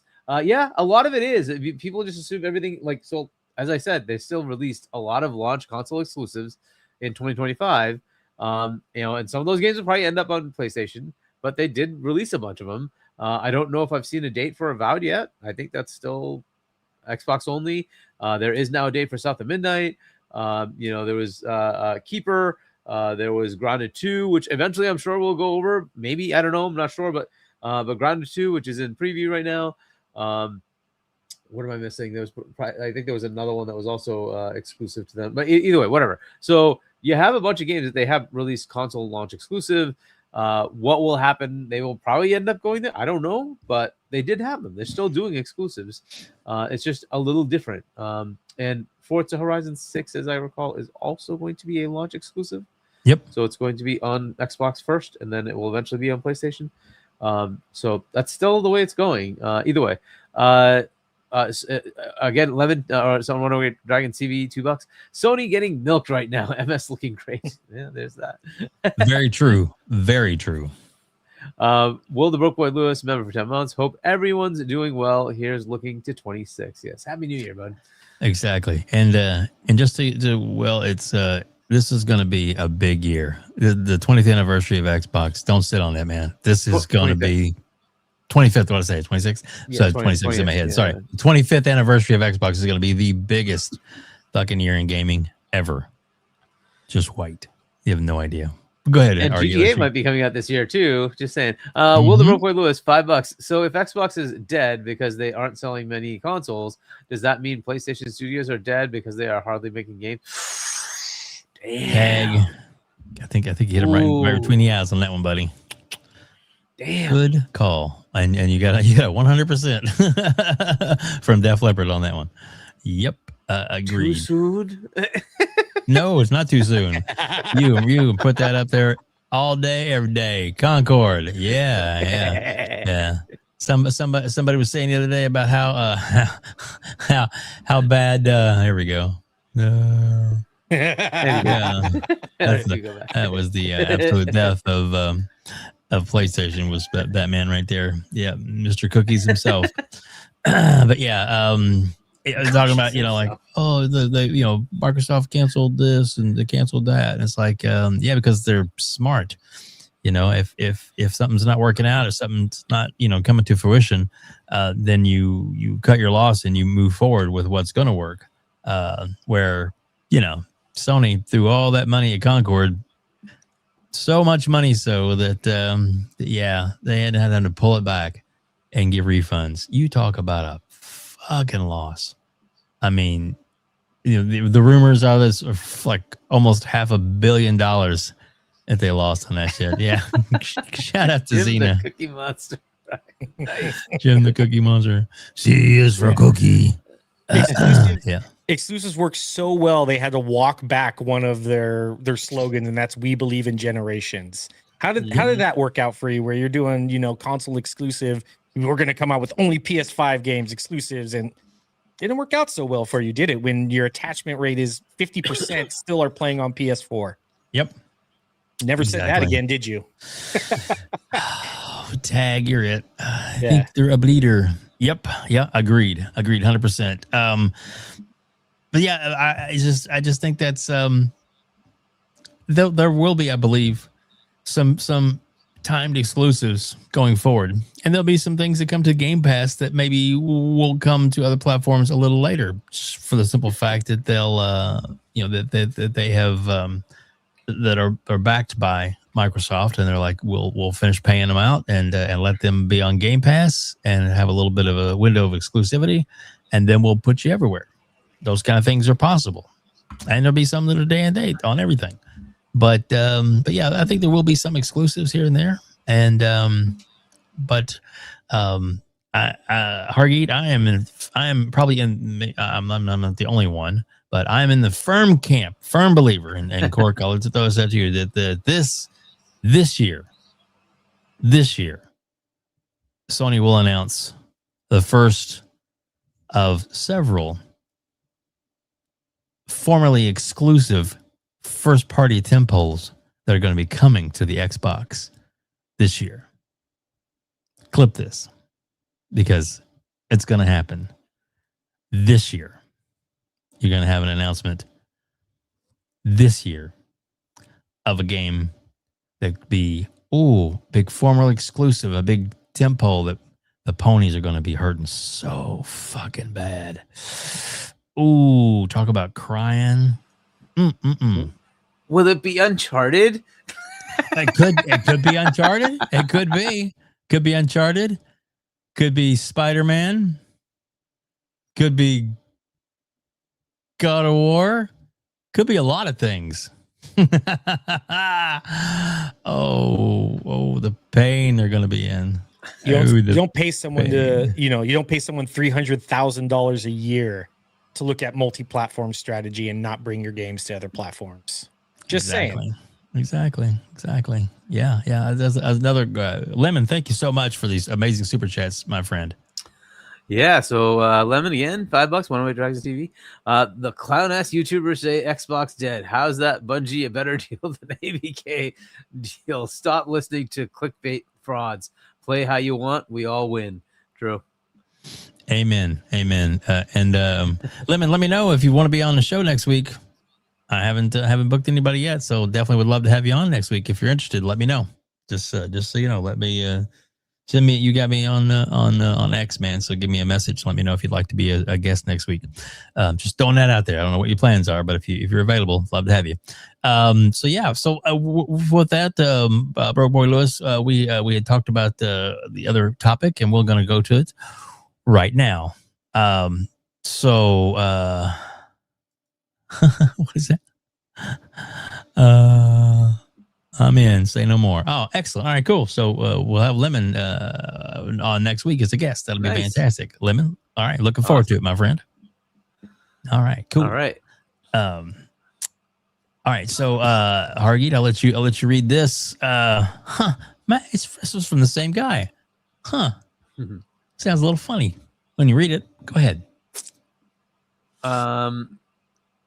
Okay, so which one? So former PlayStation executive Shaun says that the video game industry should have one singular gaming platform, so all video games play on all consoles to break through the 250 million sold console ceiling that the industry has been stuck in. So former PlayStation exec says Sony, Microsoft, and Nintendo must learn from VHS victory over Betamax if they want to expand the console audience. Yeah, I don't know that. How does that work for Nintendo? Or, well, first off, why would Nintendo even play in this world? They have their own little niche market that works for them. But let's say they do. What would this console look like? Because there's a growing market for gaming. It's in mobile and PC. Yeah. That's where it grows. And PC is taking over for console, right? That's what the numbers say. Mhm. So PC is here to stay. And the vast majority of PC players are on Windows. So that ecosystem exists and is growing. If you want to adopt that on console, well, maybe he hasn't heard, but Xbox is happy to do that for you. And they're giving you a platform where you can literally do that. There's a company called Asus that just put out 2 Xboxes running a Windows platform mixed with Xbox. That's available to anybody. That's available to Sony. They can absolutely take advantage of that, make their own hardware, call it PlayStation, whatever you want, running on Windows. That gives you access to that single development platform where you have all the games. And developers can develop for one actual platform, Windows, and put it on whatever store they want to. Right? That eliminates the whole headache, right? And if you're on Windows, there'll be no reason for PlayStation to say, oh, well, we can only have the PlayStation store. No. You'll have access to the other stores because it'd be dumb for them to not do that. So if you want to go down that path, there is a company doing that today. It's called Microsoft. You're welcome to go talk to them. Or maybe your former PlayStation, compadres can go do that. And they can do that right now. Your machines are very similar. Nothing blocking you from running Windows on it. You could do that today. So if you really wanted to do that and make the whole gaming industry easier, sure. I tend to hesitate on that. I'll just say that having one platform tends to breed monopoly. And if you don't have innovation driven by competition, you get stagnation. And I don't really like that. I like that Xbox has to be pushed, Microsoft has to be pushed, because Steam OS is on their heels saying, yo, what's up? and because that's happening, you start seeing changes in Windows to make gaming better, right? Because they just took it for granted. They have the market. It's like, oh, well, we'll just leave it alone. No, I want you to compete. I want you to make it better for me. So I kind of like the competition. Yes, that means more work for developers. That's true. But I kind of would rather have, here's another example. We had Internet Explorer won the browser wars and then did jack shit for like a decade because they didn't have to. They won. Then finally somebody came in and said, no, we can do it better, and started pushing it. And then IE lost its entire market share to browsers like Firefox and Chrome, which eventually came out and just took over the whole thing, right? Yeah, you want competition because then Microsoft has to go back to the drawing board and say, oh, crap, we need to actually invest here. But if you don't have any competition, they will not invest. They just don't care because you have the market. Why would they invest? So I don't like that idea. So it's interesting that this is where they want to go.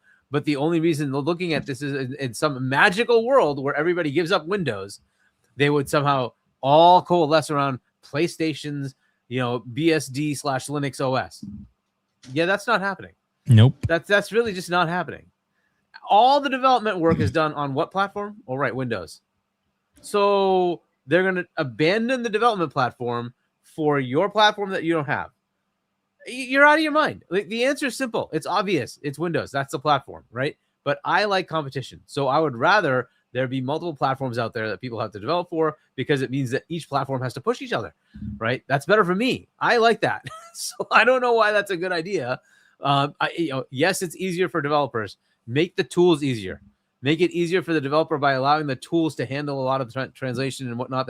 And that's been happening with game engines, right? So I'd rather do that than say there's no competition for the platforms. I would rather have much more competition for the platforms, and that way everybody drives each other. We would never get things like smart delivery or a quick resume if we didn't have the competition, right? They're giving us those features to attract customers. That's the point, right? Why not? Backwards compatibility. Jim Ryan said, who would play old games? Xbox said, we're giving you backwards compatibility. And then what happened on the other side? PS5 plays all PS4 games, and they're looking for ways to get PS3 games to work. Yep. Why did that happen? Competition, right? You want competition. Would Nintendo put freaking party chat in their system if they didn't have 2 competitors that do it, or 3 competitors if you look at PC? Like it's obvious that they need competition. Like it's just the way it is. Yep. So if this is So about competition, let us have competition. Sorry. Yeah, it's not about console wars. It's just about competition. I want competition, right? I want them to earn my dollar. That's the point, right? And if they're not being pushed, they will become complacent. And I don't like complacent. I want drive it, make it better. I want the next thing to be better, not this like incremental crap.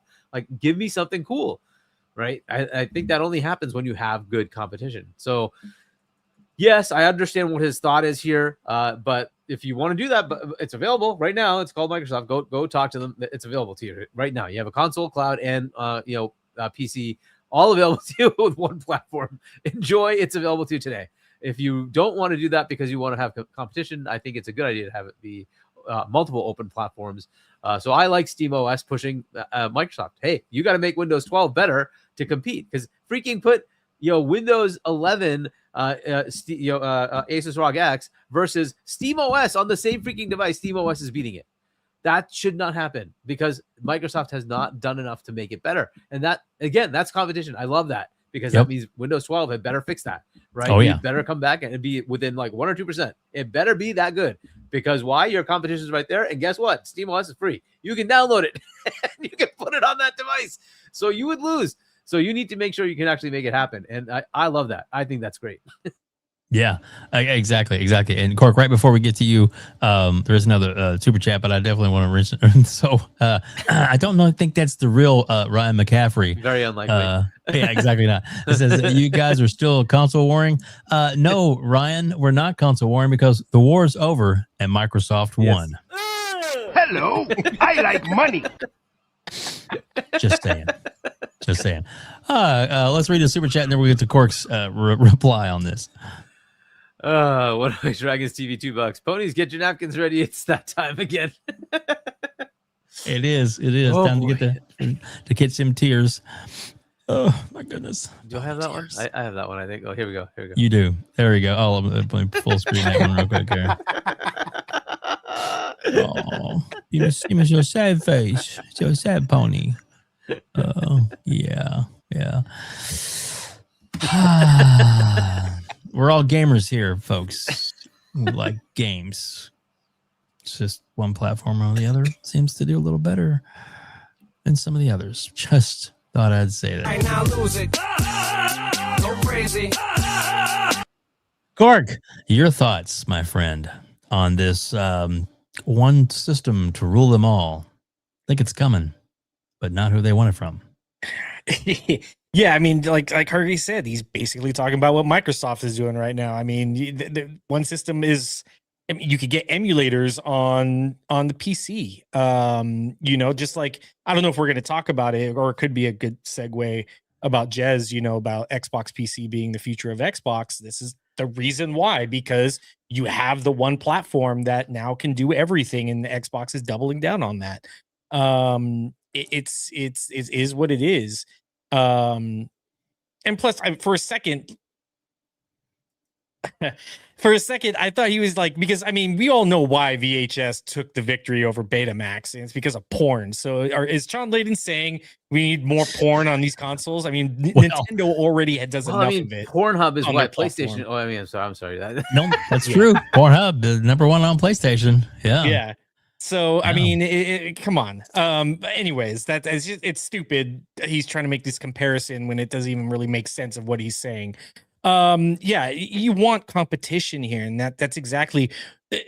Would we have gotten Game Pass if Xbox was just destroying it? No, that would have never happened. Nope. Just like cloud, we're getting cloud saves and backwards compatibility from from PlayStation now. And I mean, now we're getting party chat and 320 video or whatever, 320p video from Nintendo.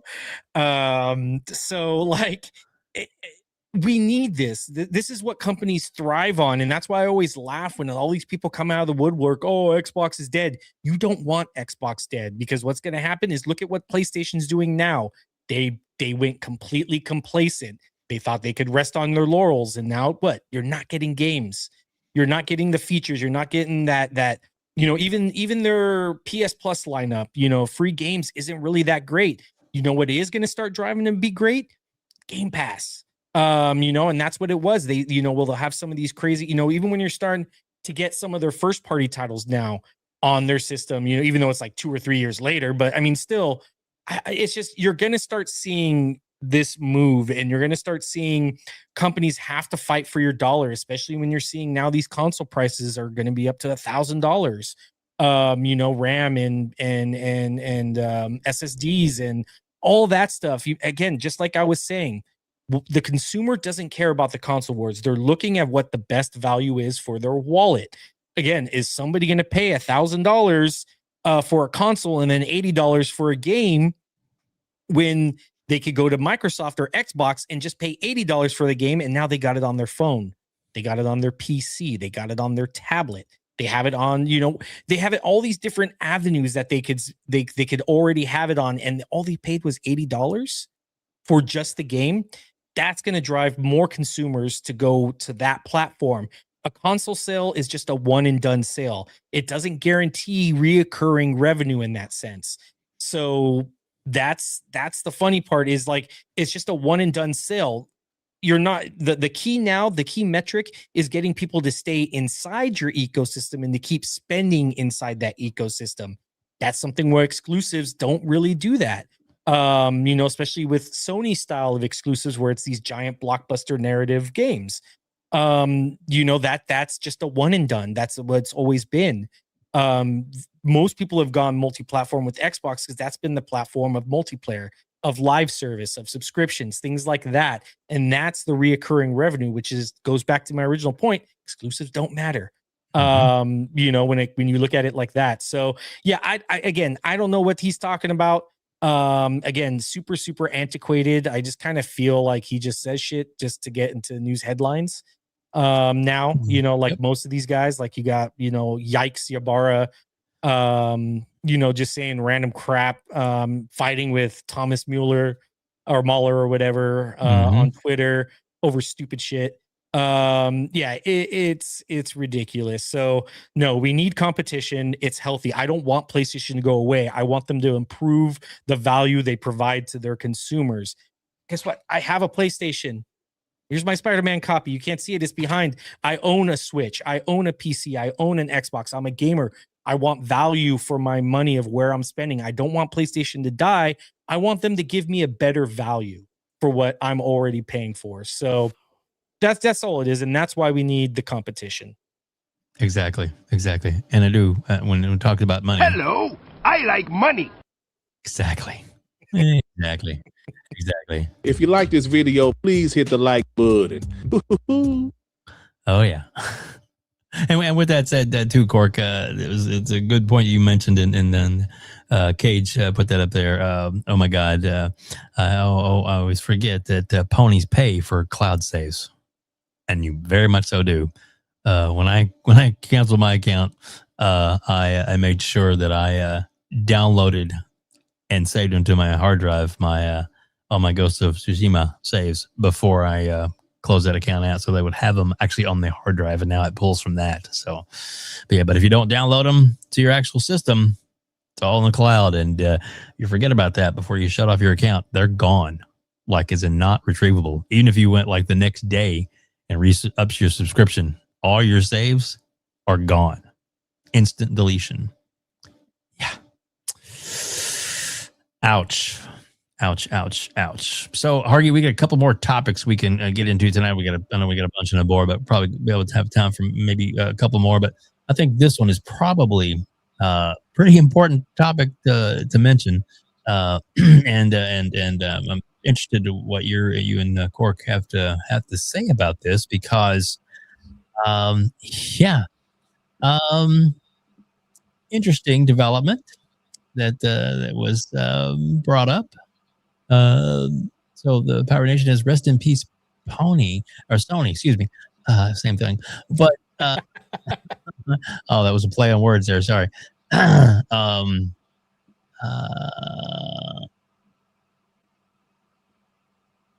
Let's see. I'll let you go ahead and read it real quick. I gotta. All right. So we got yesterday evening, someone leaked PlayStation 5 ROM keys online. Emulation nerds are going schizo because this could mean we have PlayStation 5 emulation technology, ability to run non-PlayStation 5 games, etc. TLDR, Sony executives on New Year's Eve. Yeah, well, and I don't know about this RIP Sony, but it is an interesting headache. Do you have more? Well, that's no, I just and then there was there was that from Runaway Dragons. Oh yeah, save that. Don't work web days. Check Twitter. What? Oh, got it. This is for next week, right? Yeah. Yeah. So anyway, so my chat thing went wonky because of the quick little power drain there earlier, and all my stuff went out. So, but Lemon, I will get with that in here in a minute. Sorry, buddy. Unfortunately, my memory thing has shit the bed on on being able to check that at the moment. So, but all right. So let's get into the topic here. So this is big. So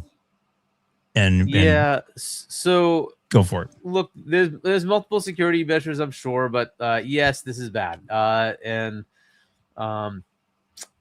could this be that you can start doing emulation?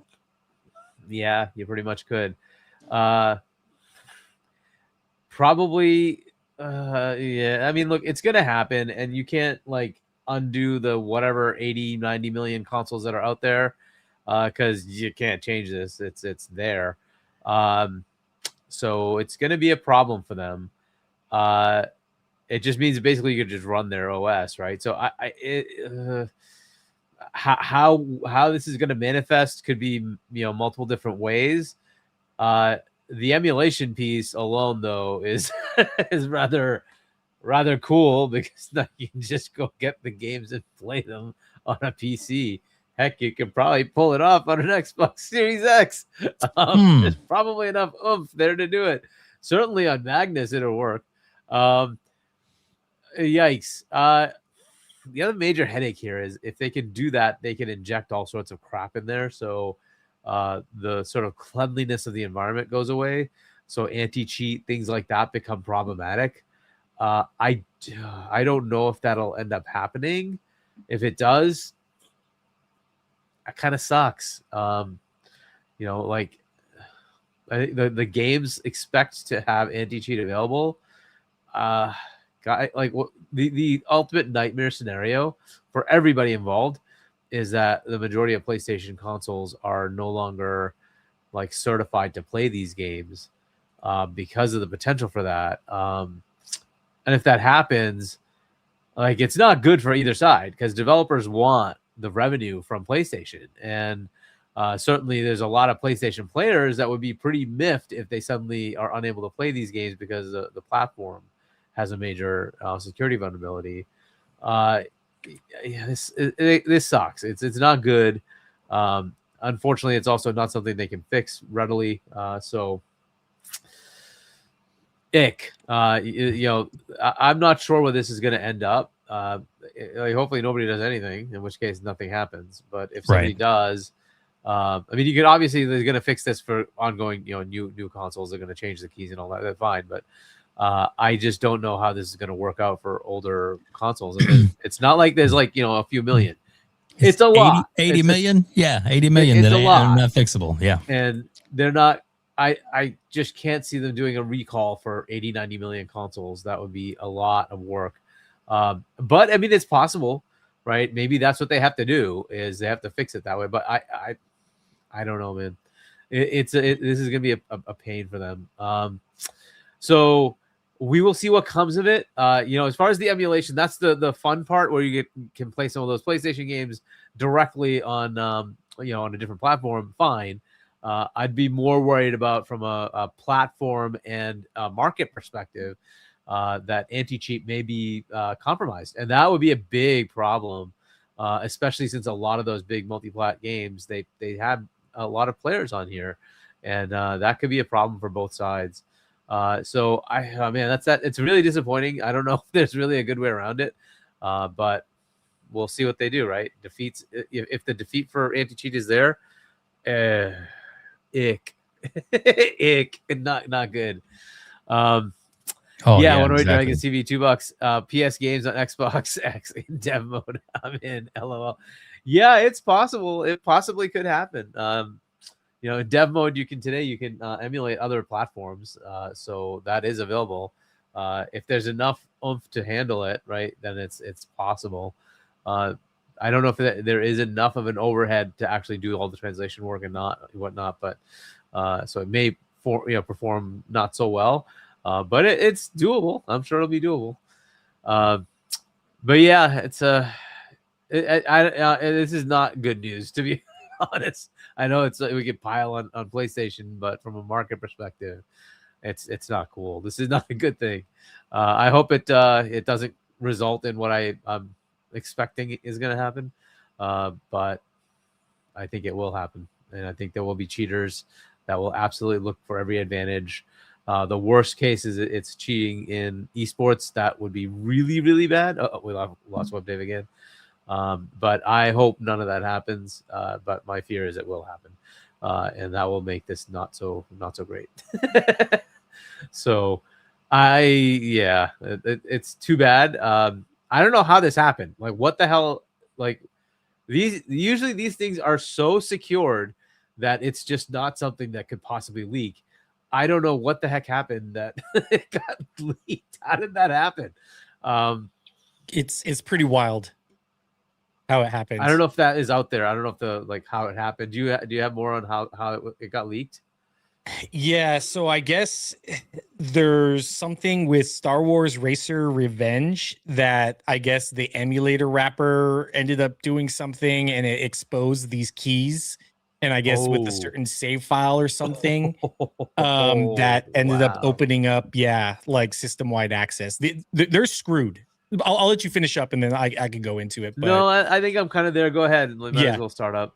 No, PS5 is screwed. These ROM keys, this is level 1. Like, this is what I guess level 0. This is what they used to do the handshake when you first push that power button. Welcome back, buddy. Thanks.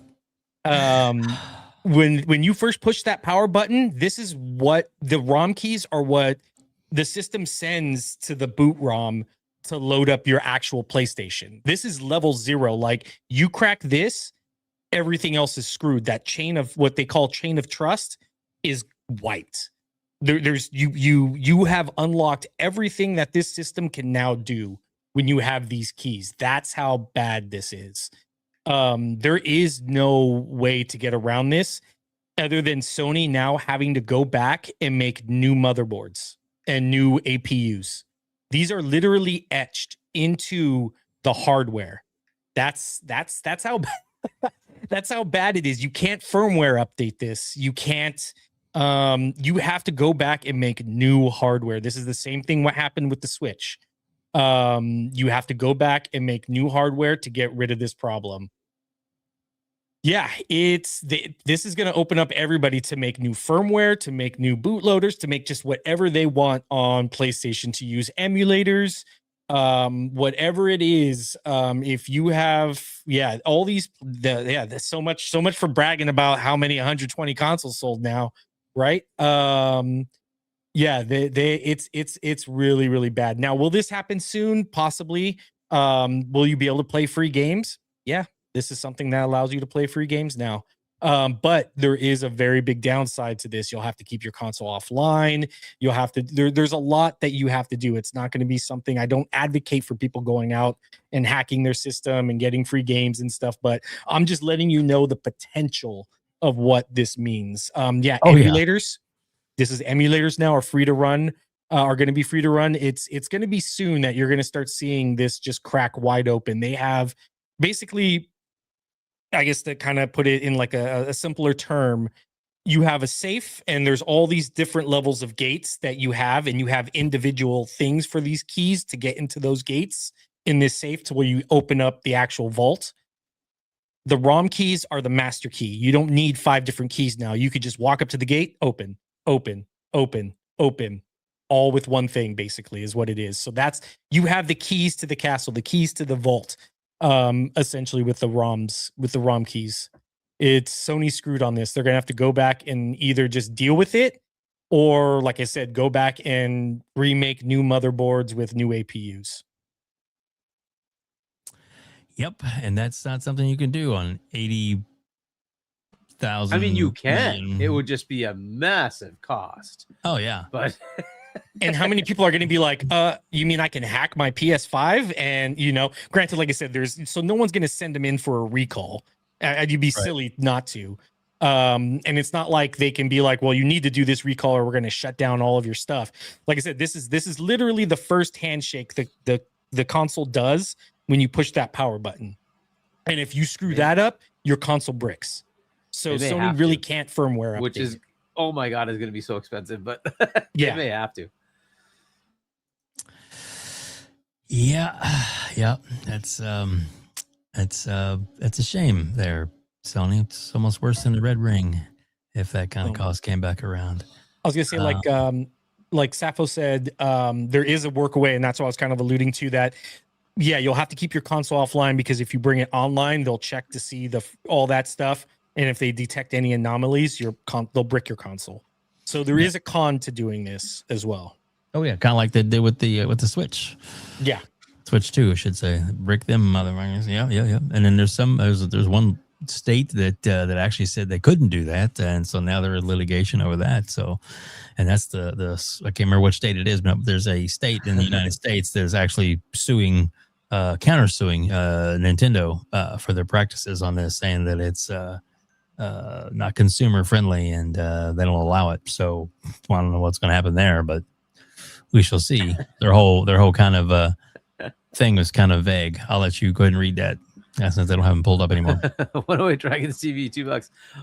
PlayStation for the streets now. LOL. Free games on PlayStation. Let's go. There you go. There's that one too.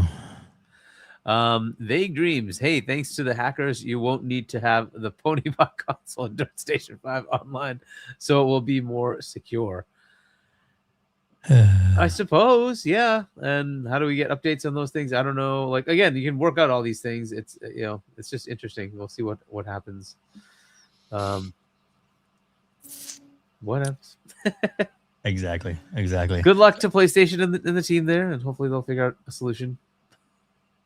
Yeah, they and the solution may just be put out another console. That's what Nintendo had to do. Was they made an update and they started selling the update, because there's but that was early on. It was like the original release of the Switch, right? And it was like, a year or so. Yeah, exactly. Yeah, and then they switched it. So yes, they sold quite a few. Maybe it was 15 million or something like that in the first year. So yes, those 15 million, 1.5 would be affected, but they didn't shut them down. You still had access to play. Correct. And then the rest of them were all the new kind. But yeah, so I don't know, whatever. That was really easy to fix, because just a paperclip would hack that. Yeah. Paperclip. Crazy. Because when I sold mine, update to the, I guess for the OLED at the time, and my son was like, oh, Dad, no, I want to buy that from you. I was like, well, I can trade it. No, I'll give you exactly what they'll pay for it. I was like, okay, because he was ready for another one to hack. So he got that thing. I mean, not that he would do that. Anyway, so just saying. But if you like this video, please hit the like button.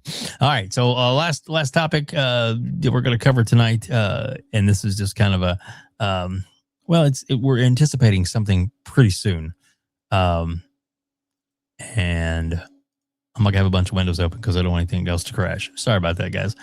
I'll fix it. Don't worry. We're going to the brand new computer. It's sitting over here and all updated now, and we'll be next week. I'll be running the show off the new. What was it? It's got it's a 2 terabyte hard drive, and it's got 64 megs of gigs of RAM. So it's this one's running off 16, where the other one's going to be 4 times that. So we should be okay. And in fact, the other one, my older PC, that once I clean it all up and everything, I want to use it to just do like the chat and stuff like that, so I can have that on a different screen and everything. So it'll make it a lot easier to to control things and all that kind of good stuff. So it's getting crazy in here. So, and I've also got a bunch of equipment for the June showcase. So, which will be nice. We got the coming up, one of the things we'll talk about here in a second. But the June showcase, we're going to try and do a live one there, Hargeet, from maybe Hargeet's the lobby of his hotel. I've got to set up. Yeah, we'll see if we can do it. Yeah. But definitely I've got a nice setup with the wireless lapel microphones and stuff, so that they can have up to 4 guest members at one time. They can just walk up, jump in, and just BS about some of the stuff we see, that kind of thing. It'll be just kind of an impromptu kind of fun thing. We'll just see what happens. Who knows? Maybe, hey, Phil, come on over. I'm just kidding. Just kidding, but you never know.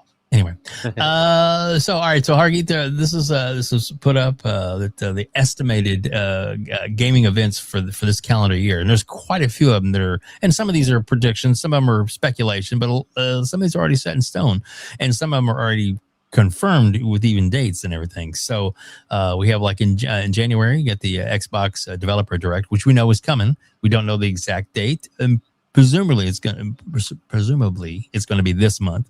It could be early February, but most likely it's going to be in January. And usually they announce it like a week before is when they actually gets the announcements and the post and that kind of stuff. So we're hopefully that's going to be coming up soon. And then, like, February, there's a rumored February there's going to be a state of play. I'm not going to hold my breath for that, but there's a possibility. You know, they want to try to, I guess, maybe counter position to Xbox, you know, which is probably going to be something pretty big when they make their announcements.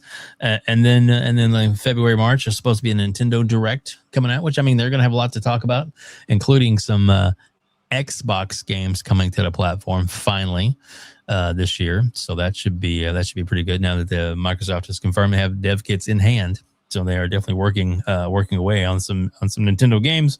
So that's pretty exciting.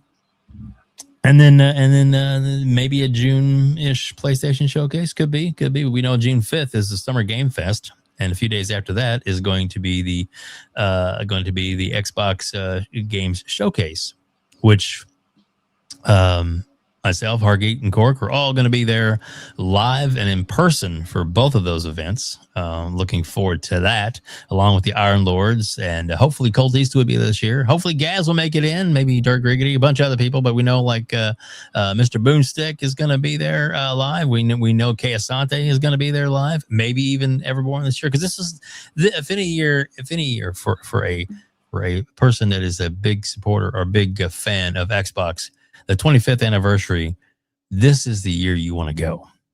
I mean, come on. This is going to be big, and maybe even a lot bigger than a lot of us have predicted. Who knows? Also, then you got, like, the summer. There's going to be the release. We know the full gameplay trailer for GTA 6, and hopefully some big lead ups to that, and maybe even some other announcements to go along with the game, like, what the preferred platform is, and maybe some of the marketing, and who has that might be announced at that time.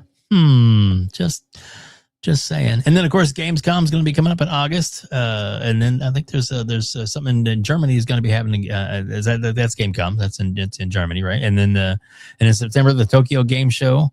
And then in December, the Game Awards again. So they'll come back around. So God knows the Game Awards need to be better than they were last year. I mean, I thought it was actually pretty good, but some people really were upset with it. Wonder why that was. Anyway, so Hargeet, your thoughts on this these predictions, and of course what we think's coming up soon, that we'll be talking about in the next couple of weeks. Yeah, I mean, missing from this, of course, is all the other Xbox ones where we get, like, the partner directs and the ID at Xbox and all that stuff, right? And I'm sure they'll have, like, 5 of those across the year. They generally do, right? So I'd expect to see more. So even between the Developer Direct and June Showcase, I'd expect at least 2 more things that they drop. we'll see when they happen. A showcase from PlayStation. Well, that's quite a prediction. Will one actually happen? Will they have enough to actually have a showcase? That would be interesting to see. It'd be great if they did. Did they have one last year? I don't think they did, right? The last one they had was a couple of years ago. Up to now, it's been like a lot of the things they've given us has been state of plays, right? So it's generally what they do. I don't know. I don't know if they will have a showcase. If they do, great. Like let's see it. Nintendo will do their Nintendo. They just do directs, right? So that's kind of what they do. And then as far as the other ones, they're kind of already locked, right? We know we're going to get Summer Game Fest. We know we're going to get the June Showcase. We know we're going to get the Gamescom opening night live, and then Tokyo Game Show, and of course the Game Awards. Those are kind of givens. That's fine. I don't know about like other people doing stuff as well. There are usually other things we tend to not look at, but there's like the PC Showcase. There's like an indie thing that happens around the Summer Game Fest time as well. Yep. And then there's a bunch of little mini ones that happen with at least like more the content creators and media meeting with people like Ubisoft and et cetera, right, to kind of get what's going on in their world. But there'll be other little things going on here and there that will also come up, I'm sure. So yeah, this is kind of the norm, but I think there's a lot of Xbox ones that are just not listed here. There's a lot. They generally have a lot of smaller, things, throughout the year to show some things that they don't put in the main shows. So we had one right before the Game Awards, if I remember right. So there was like a partner preview or something like that. Mm-hmm. So. Yeah, there's plenty of stuff. So we'll see how that goes throughout the year. It's mostly just what gets announced. We just want to see what gets announced, and what gets announced where. In here is going to be somewhere in here, assuming it comes out, is going to be something from Take-Two telling us about a major game coming out this year. And I don't know if they're going to be on anybody else's stage. I think they might just do their own thing. So we'll have that showcase, whatever you want to call it, right? That maybe more developer direct like kind of thing. It tells us more about GTA and what went into it and what's going to happen and when is it going to come out and all that stuff, right? We have a date, 19th, I think, right? November 19th, something like that. But there's more about the online, what's going to happen there, right? Are they going to continue with GTA Online the way it is, or are they going to sunset that and come up with a new one? Are they going to merge two things? I don't know what's going to happen, right? So there's much more for them to tell us. But we'll get there. So there'll be something along those lines somewhere. I don't know that you would see much of that in one of these showcases because I think they just need their own time to tell us what's going on. And they have enough of a presence of their own that they don't need anybody else. So it's possible it shows up on one of these other shows, but I think they'll just do their own thing. But yeah, that's another one that's going to be in there. It's going to be a fun year. There's a lot of fun things going on. We'll see what happens with Switch as far as having new games. I'm sure they have a lot in the pipeline, but they're also taking longer to make now. So Nintendo is also getting a little slowed down. They usually have a huge number of games coming out every year. I don't know if that continues. We'll see. But I am hoping for some good announcements from them as well. And their direct, but they might have multiple. They might have multiple directs. So, which is also something they usually do. So. Mm-hmm. We'll see. Yep. I want to read that member chat real quick. Yeah. JMac, member for 29 months. Is it not safe to play PlayStation? No. It's fine. It's safe. The problem is modders so there'll be hackers out there that can take advantage of this and do things to mod a PlayStation 5. Not yours, but other ones. And that's where things start to become problematic.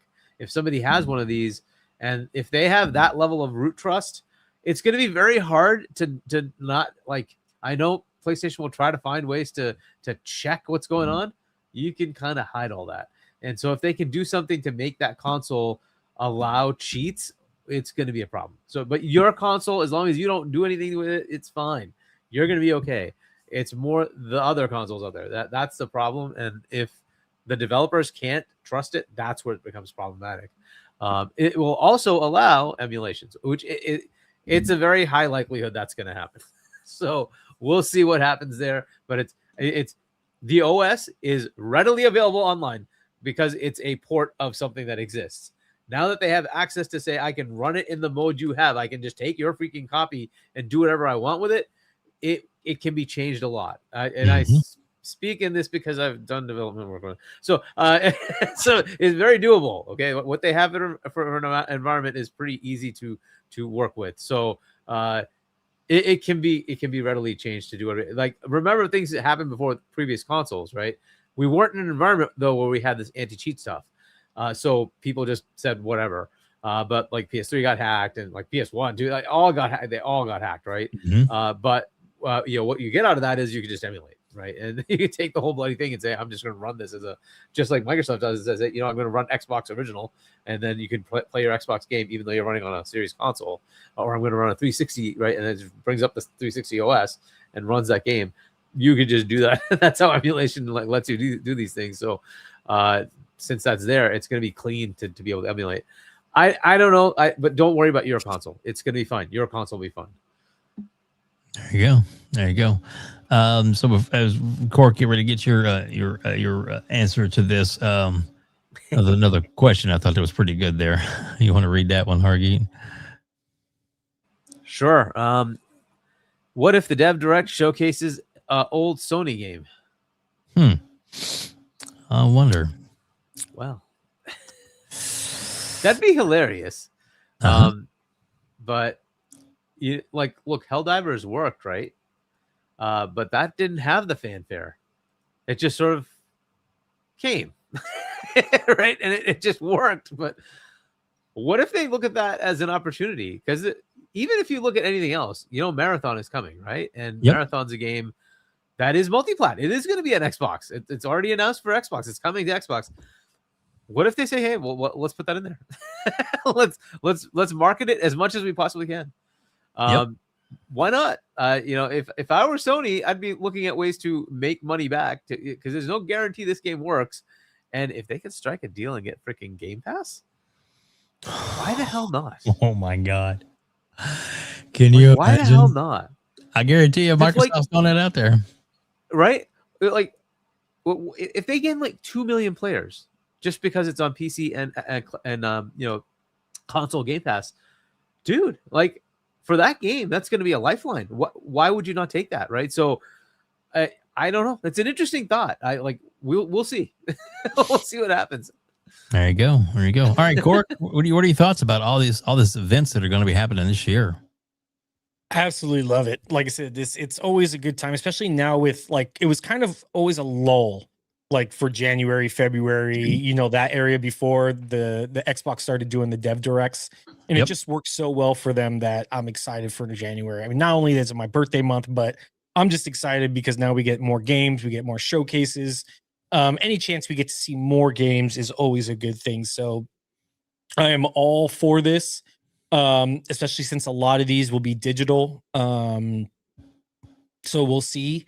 Except Gamescom. I think Gamescom and Summer Games Fest and Tokyo Game Show and the Game Awards. Those are the only, I think, 4 or 5 off that list that will probably be in person.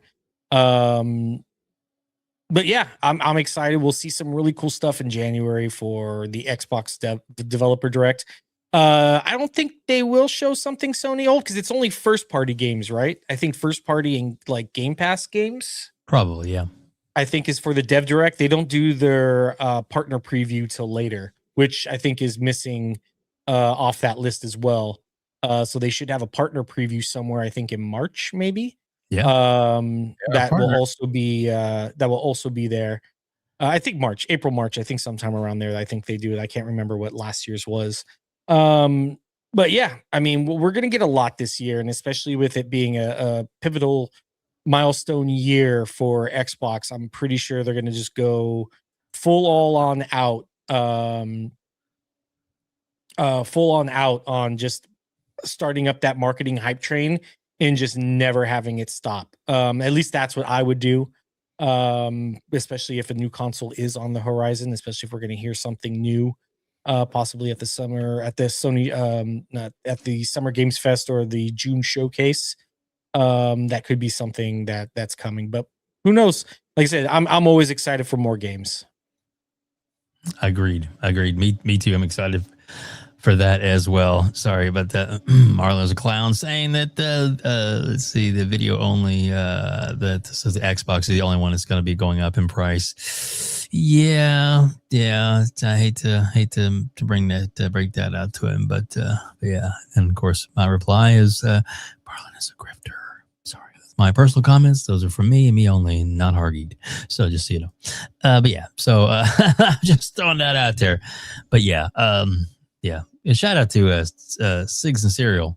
Watching a lot of his stuff, and he does the Lord's work when it comes to digging in deep on the ponies and their miscommunications and all that kind of good stuff. So yeah, big shout out on that. There's a couple of super chats we got, but yeah, like Cork, I think you're right, man. It's I'm looking forward to a lot of the stuff this year, and I'll say it again: don't sleep on the 25th anniversary of Xbox. It's gonna be people you don't have the idea. You just don't know what's coming. There's so many things that are going to happen this year. So many good things that are going to happen this year because of it. Announcements and stuff that they've been holding back, keeping that chamber ready to go. And Sigs is the man. You're right. Another reason why they're talking about all this kind of crazy stuff this year. And I mean, Phil said himself, talked about basically, 4 pillars of gaming that are coming this year to the Xbox. And I mean, it's I just don't think they're ready for it. I know the pony's going to try and downplay it, but I don't think you can. I think it's going to be too big to stop it. Go ahead, Hargeet. Yeah, so as for like the potential for a third party, Visions of Mana was one of them, and that was not in Game Pass, and that's a Square Enix game. So they have done that before. However, I tend to agree with you, Corkenstein. The problem is we already had like an interview with Tina with Matt Booty saying we have too many games to show you, so we don't even know what we're going to fit into the Dev Direct. So it is very likely they're trying to figure out what of their games they're going to show rather than any third-party game. It would have to be of significance, and I don't know what that would be from them besides Marathon, maybe, but I don't even know if that would make it, just because they have so many of their own games to talk about. It will be an interesting Dev Direct, but either way, 108 Dragons TV, $2. Ponies can go back to watching Pornhub on PlayStation 5. If you want to hack yours and do that, that's sort of yeah. Somebody even asked, it says, why would he be more popular to watch Pornhub on the PlayStation, considering it doesn't have an easy accessible browser? And that's actually probably the reason why, is because it's hard for, say, another family member to log into the browser and see your history of where you've been looking and going. If it's something it's difficult to get to begin with. Just saying, people are strange. And then big shout out Hack City Entertainment member for 11 months. There you go. So yeah, thanks for that. Guys, I think we've had a pretty good show. I've enjoyed having you guys on. We've been going on for like 2 hours and 22 minutes. And I still got 213 people joining us that are here live with us. And thank you all so much. If you're watching later, please make sure you follow and check out these amazing gentlemen that are here. I'm going to put up a QR code here, a couple of them. First one I'm going to put up is going to be Corkenstein. Please tell everybody where they can find you, where they can reach out to you. And also talk about the Reddit, which is the link I'm going to put up there right now, right over beside Hargeet's head. Yeah, big thank you to everybody here in the chat, to Hargeet and to WebDave. Awesome. Like I said, I always love talking with y'all. And just, it's always good times here on WebDave. So I always love coming on. So some know, some don't. I moderate our Xbox, the subreddit for Xbox. I've been doing that for, I modded on the Xbox One, Xbox Series X subreddit, and now on Xbox. Just straight out Xbox, we merged all the subs together to bring everything home. It was a big fractured community. We had 10 different subreddits. we pretty much narrowed them down to like 3 or 4 for the community. And yeah, it's been awesome. We just hit 1 million subscribers on the subreddit. We've been doing about 2 weeks worth of giveaways. We're wrapping up. We just posted it today. Ben Kenobi reached out and decided to donate a really, really cool Fallout statue and token to the subreddit. So you could actually win one. You have to have, I think, 30 days account age with 100 karma in order to enter. But yeah, we got that going on right now. The little link will take you to the subreddit. Just look for it up top on the highlights. But yeah, we're celebrating the 1 million. We have a lot of stuff coming up, like possibly reviews and previews with developers, more AMAs, more giveaways, a lot of really cool stuff coming to the subreddit this year. So 2026 is not only going to be a big year for Xbox, but be a big year for the Xbox subreddit as well. We are also, just to set the record, just so people don't think we are unaffiliated, we aren't an official subreddit. It's a fan ran one. So just for the record, so people know what it actually entails. This is all stuff that we provide or that developers provide for free, or we pay for it ourselves. So have fun, guys. Enjoy. Thank you as always. Well, Cork, thank you so much, and I look forward to you picking me up at the airport. I'm just kidding. I got you, brother. You just tell me when. I got you and Hargeet. You let me know. Sweet. Yeah, definitely. All I can say is fastest man in LA. Just kidding. Wow. I think what you said, I still got my handprints are still on your dash. Yeah, on the shit bar. Your fingerprints. There you go. Go for it, Hargeet. Broke boy, $2. PS Universe provided how provided how to 4 browsers to show how. Oh, okay. So PS Universe has shown how to have the browsers. They have a show. They have a thing that shows you how to do it. How to get to Pornhub. I mean, the browser. Yeah. Sorry. There you go. But again, Corkenstein, thank you so much for being on, man. We love having you on. We really appreciate that greatly. And no, dude, thank you. And of course, Hargeet, you are the man. Very busy. Back at it. Work starts up again on Monday for you. Plus, you got all these amazing podcasts that are now coming off the holiday season as well. They're back in full swing and going to be, I'm sure, fired up about the direct and these other amazing topics like PlayStation Dead. I mean, I'm sorry, was that out loud? Just kidding. But yeah, so Hargeet, your YouTube channel is up right beside your head now too. So people wanted to, you can do the to do that. So please tell everybody where they can reach out to you and find you on Discord. Yeah, so I'm H Chani on Discord. YouTube, it's Hargeet Chani 1. You got the little thing there for the QR code.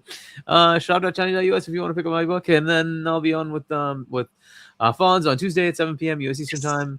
Check that out on Fonz Gaming. I'll be back on Primetime Gaming with Boom on Double Barrel Gaming on Wednesday at 7 p.m. Check that out. And then I'll be on with C-Money and Doodle. I actually didn't realize that we were going to have the show, so I assumed that we were off. But they did have the show anyways on last Friday. Oops. But I will be on next Friday at 8-ish p.m. U.S. Eastern Time on Point for Gamers. Check that out. And then we'll be back next week. Figure out what's going on in the gaming world and how, as always, Xbox is dead. There you go. I think there's actually a couple more quick super chats. Oh boy, here we go. Well, the Broke Boy, $2. Article specifically stated 4. Oh, really? 4 Pornhub. Nice. 108 Dragons TV, $2. I'm not wearing my Xbox Crocs till June showcase. All right. Excellent. And 108 Dragons TV again, $2. Hargeet this Saturday if you're free.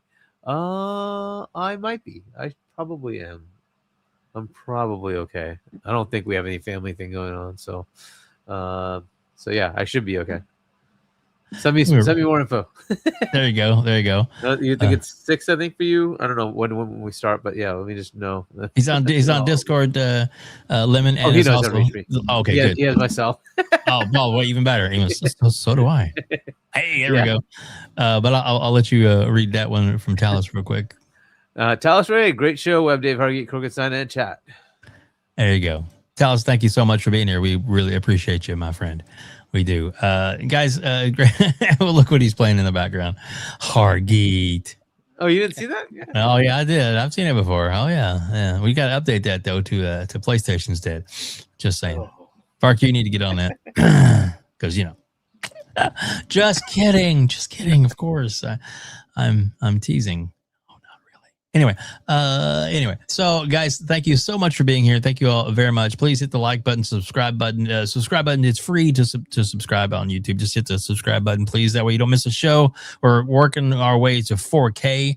We're over halfway there. So we were 3 or something. So please, if you can, subscribe to the channel. We do this every week. Only Sunday we don't do it is Super Bowl Sunday, and that's because who'd be watching this when you can watch Super Bowl?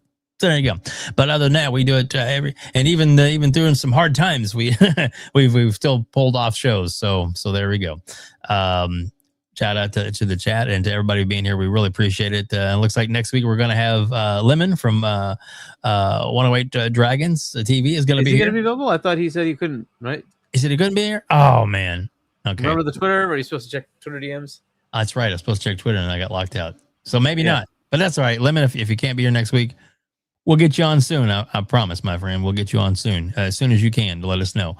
But yeah, so don't worry. We'll have guests next week. We got a couple people lined up that are already in talks about jumping on with us next week. And then, of course, we are anticipating soon the information about the showcase and when it is going to happen. And just remember this, folks. If you like this video, please hit the like button.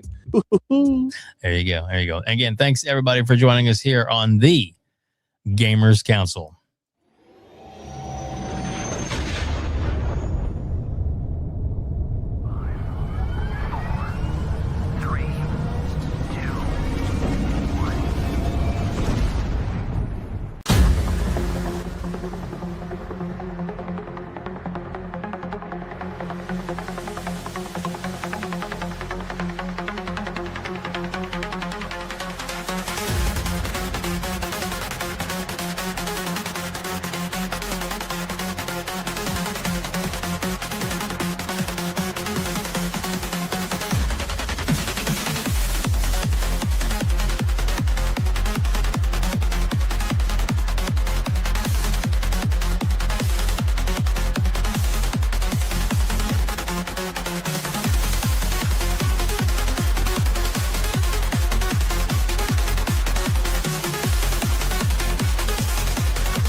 Game over. And of course, we did have a super chat drop while we're going. We'll read that real quick. Sorry, I had to unmute. Yeah, from Lemon, $2. See you next Sunday. We'll see you next Sunday, Lemon. All right, so that's a lock, is what we're gonna call that. That's a locked in thing. Exactly. And as we leave, we'll play you this. Why does the PlayStation always need Vaseline? Because it's always getting stuck in tight spots. See y'all next week. Bye now.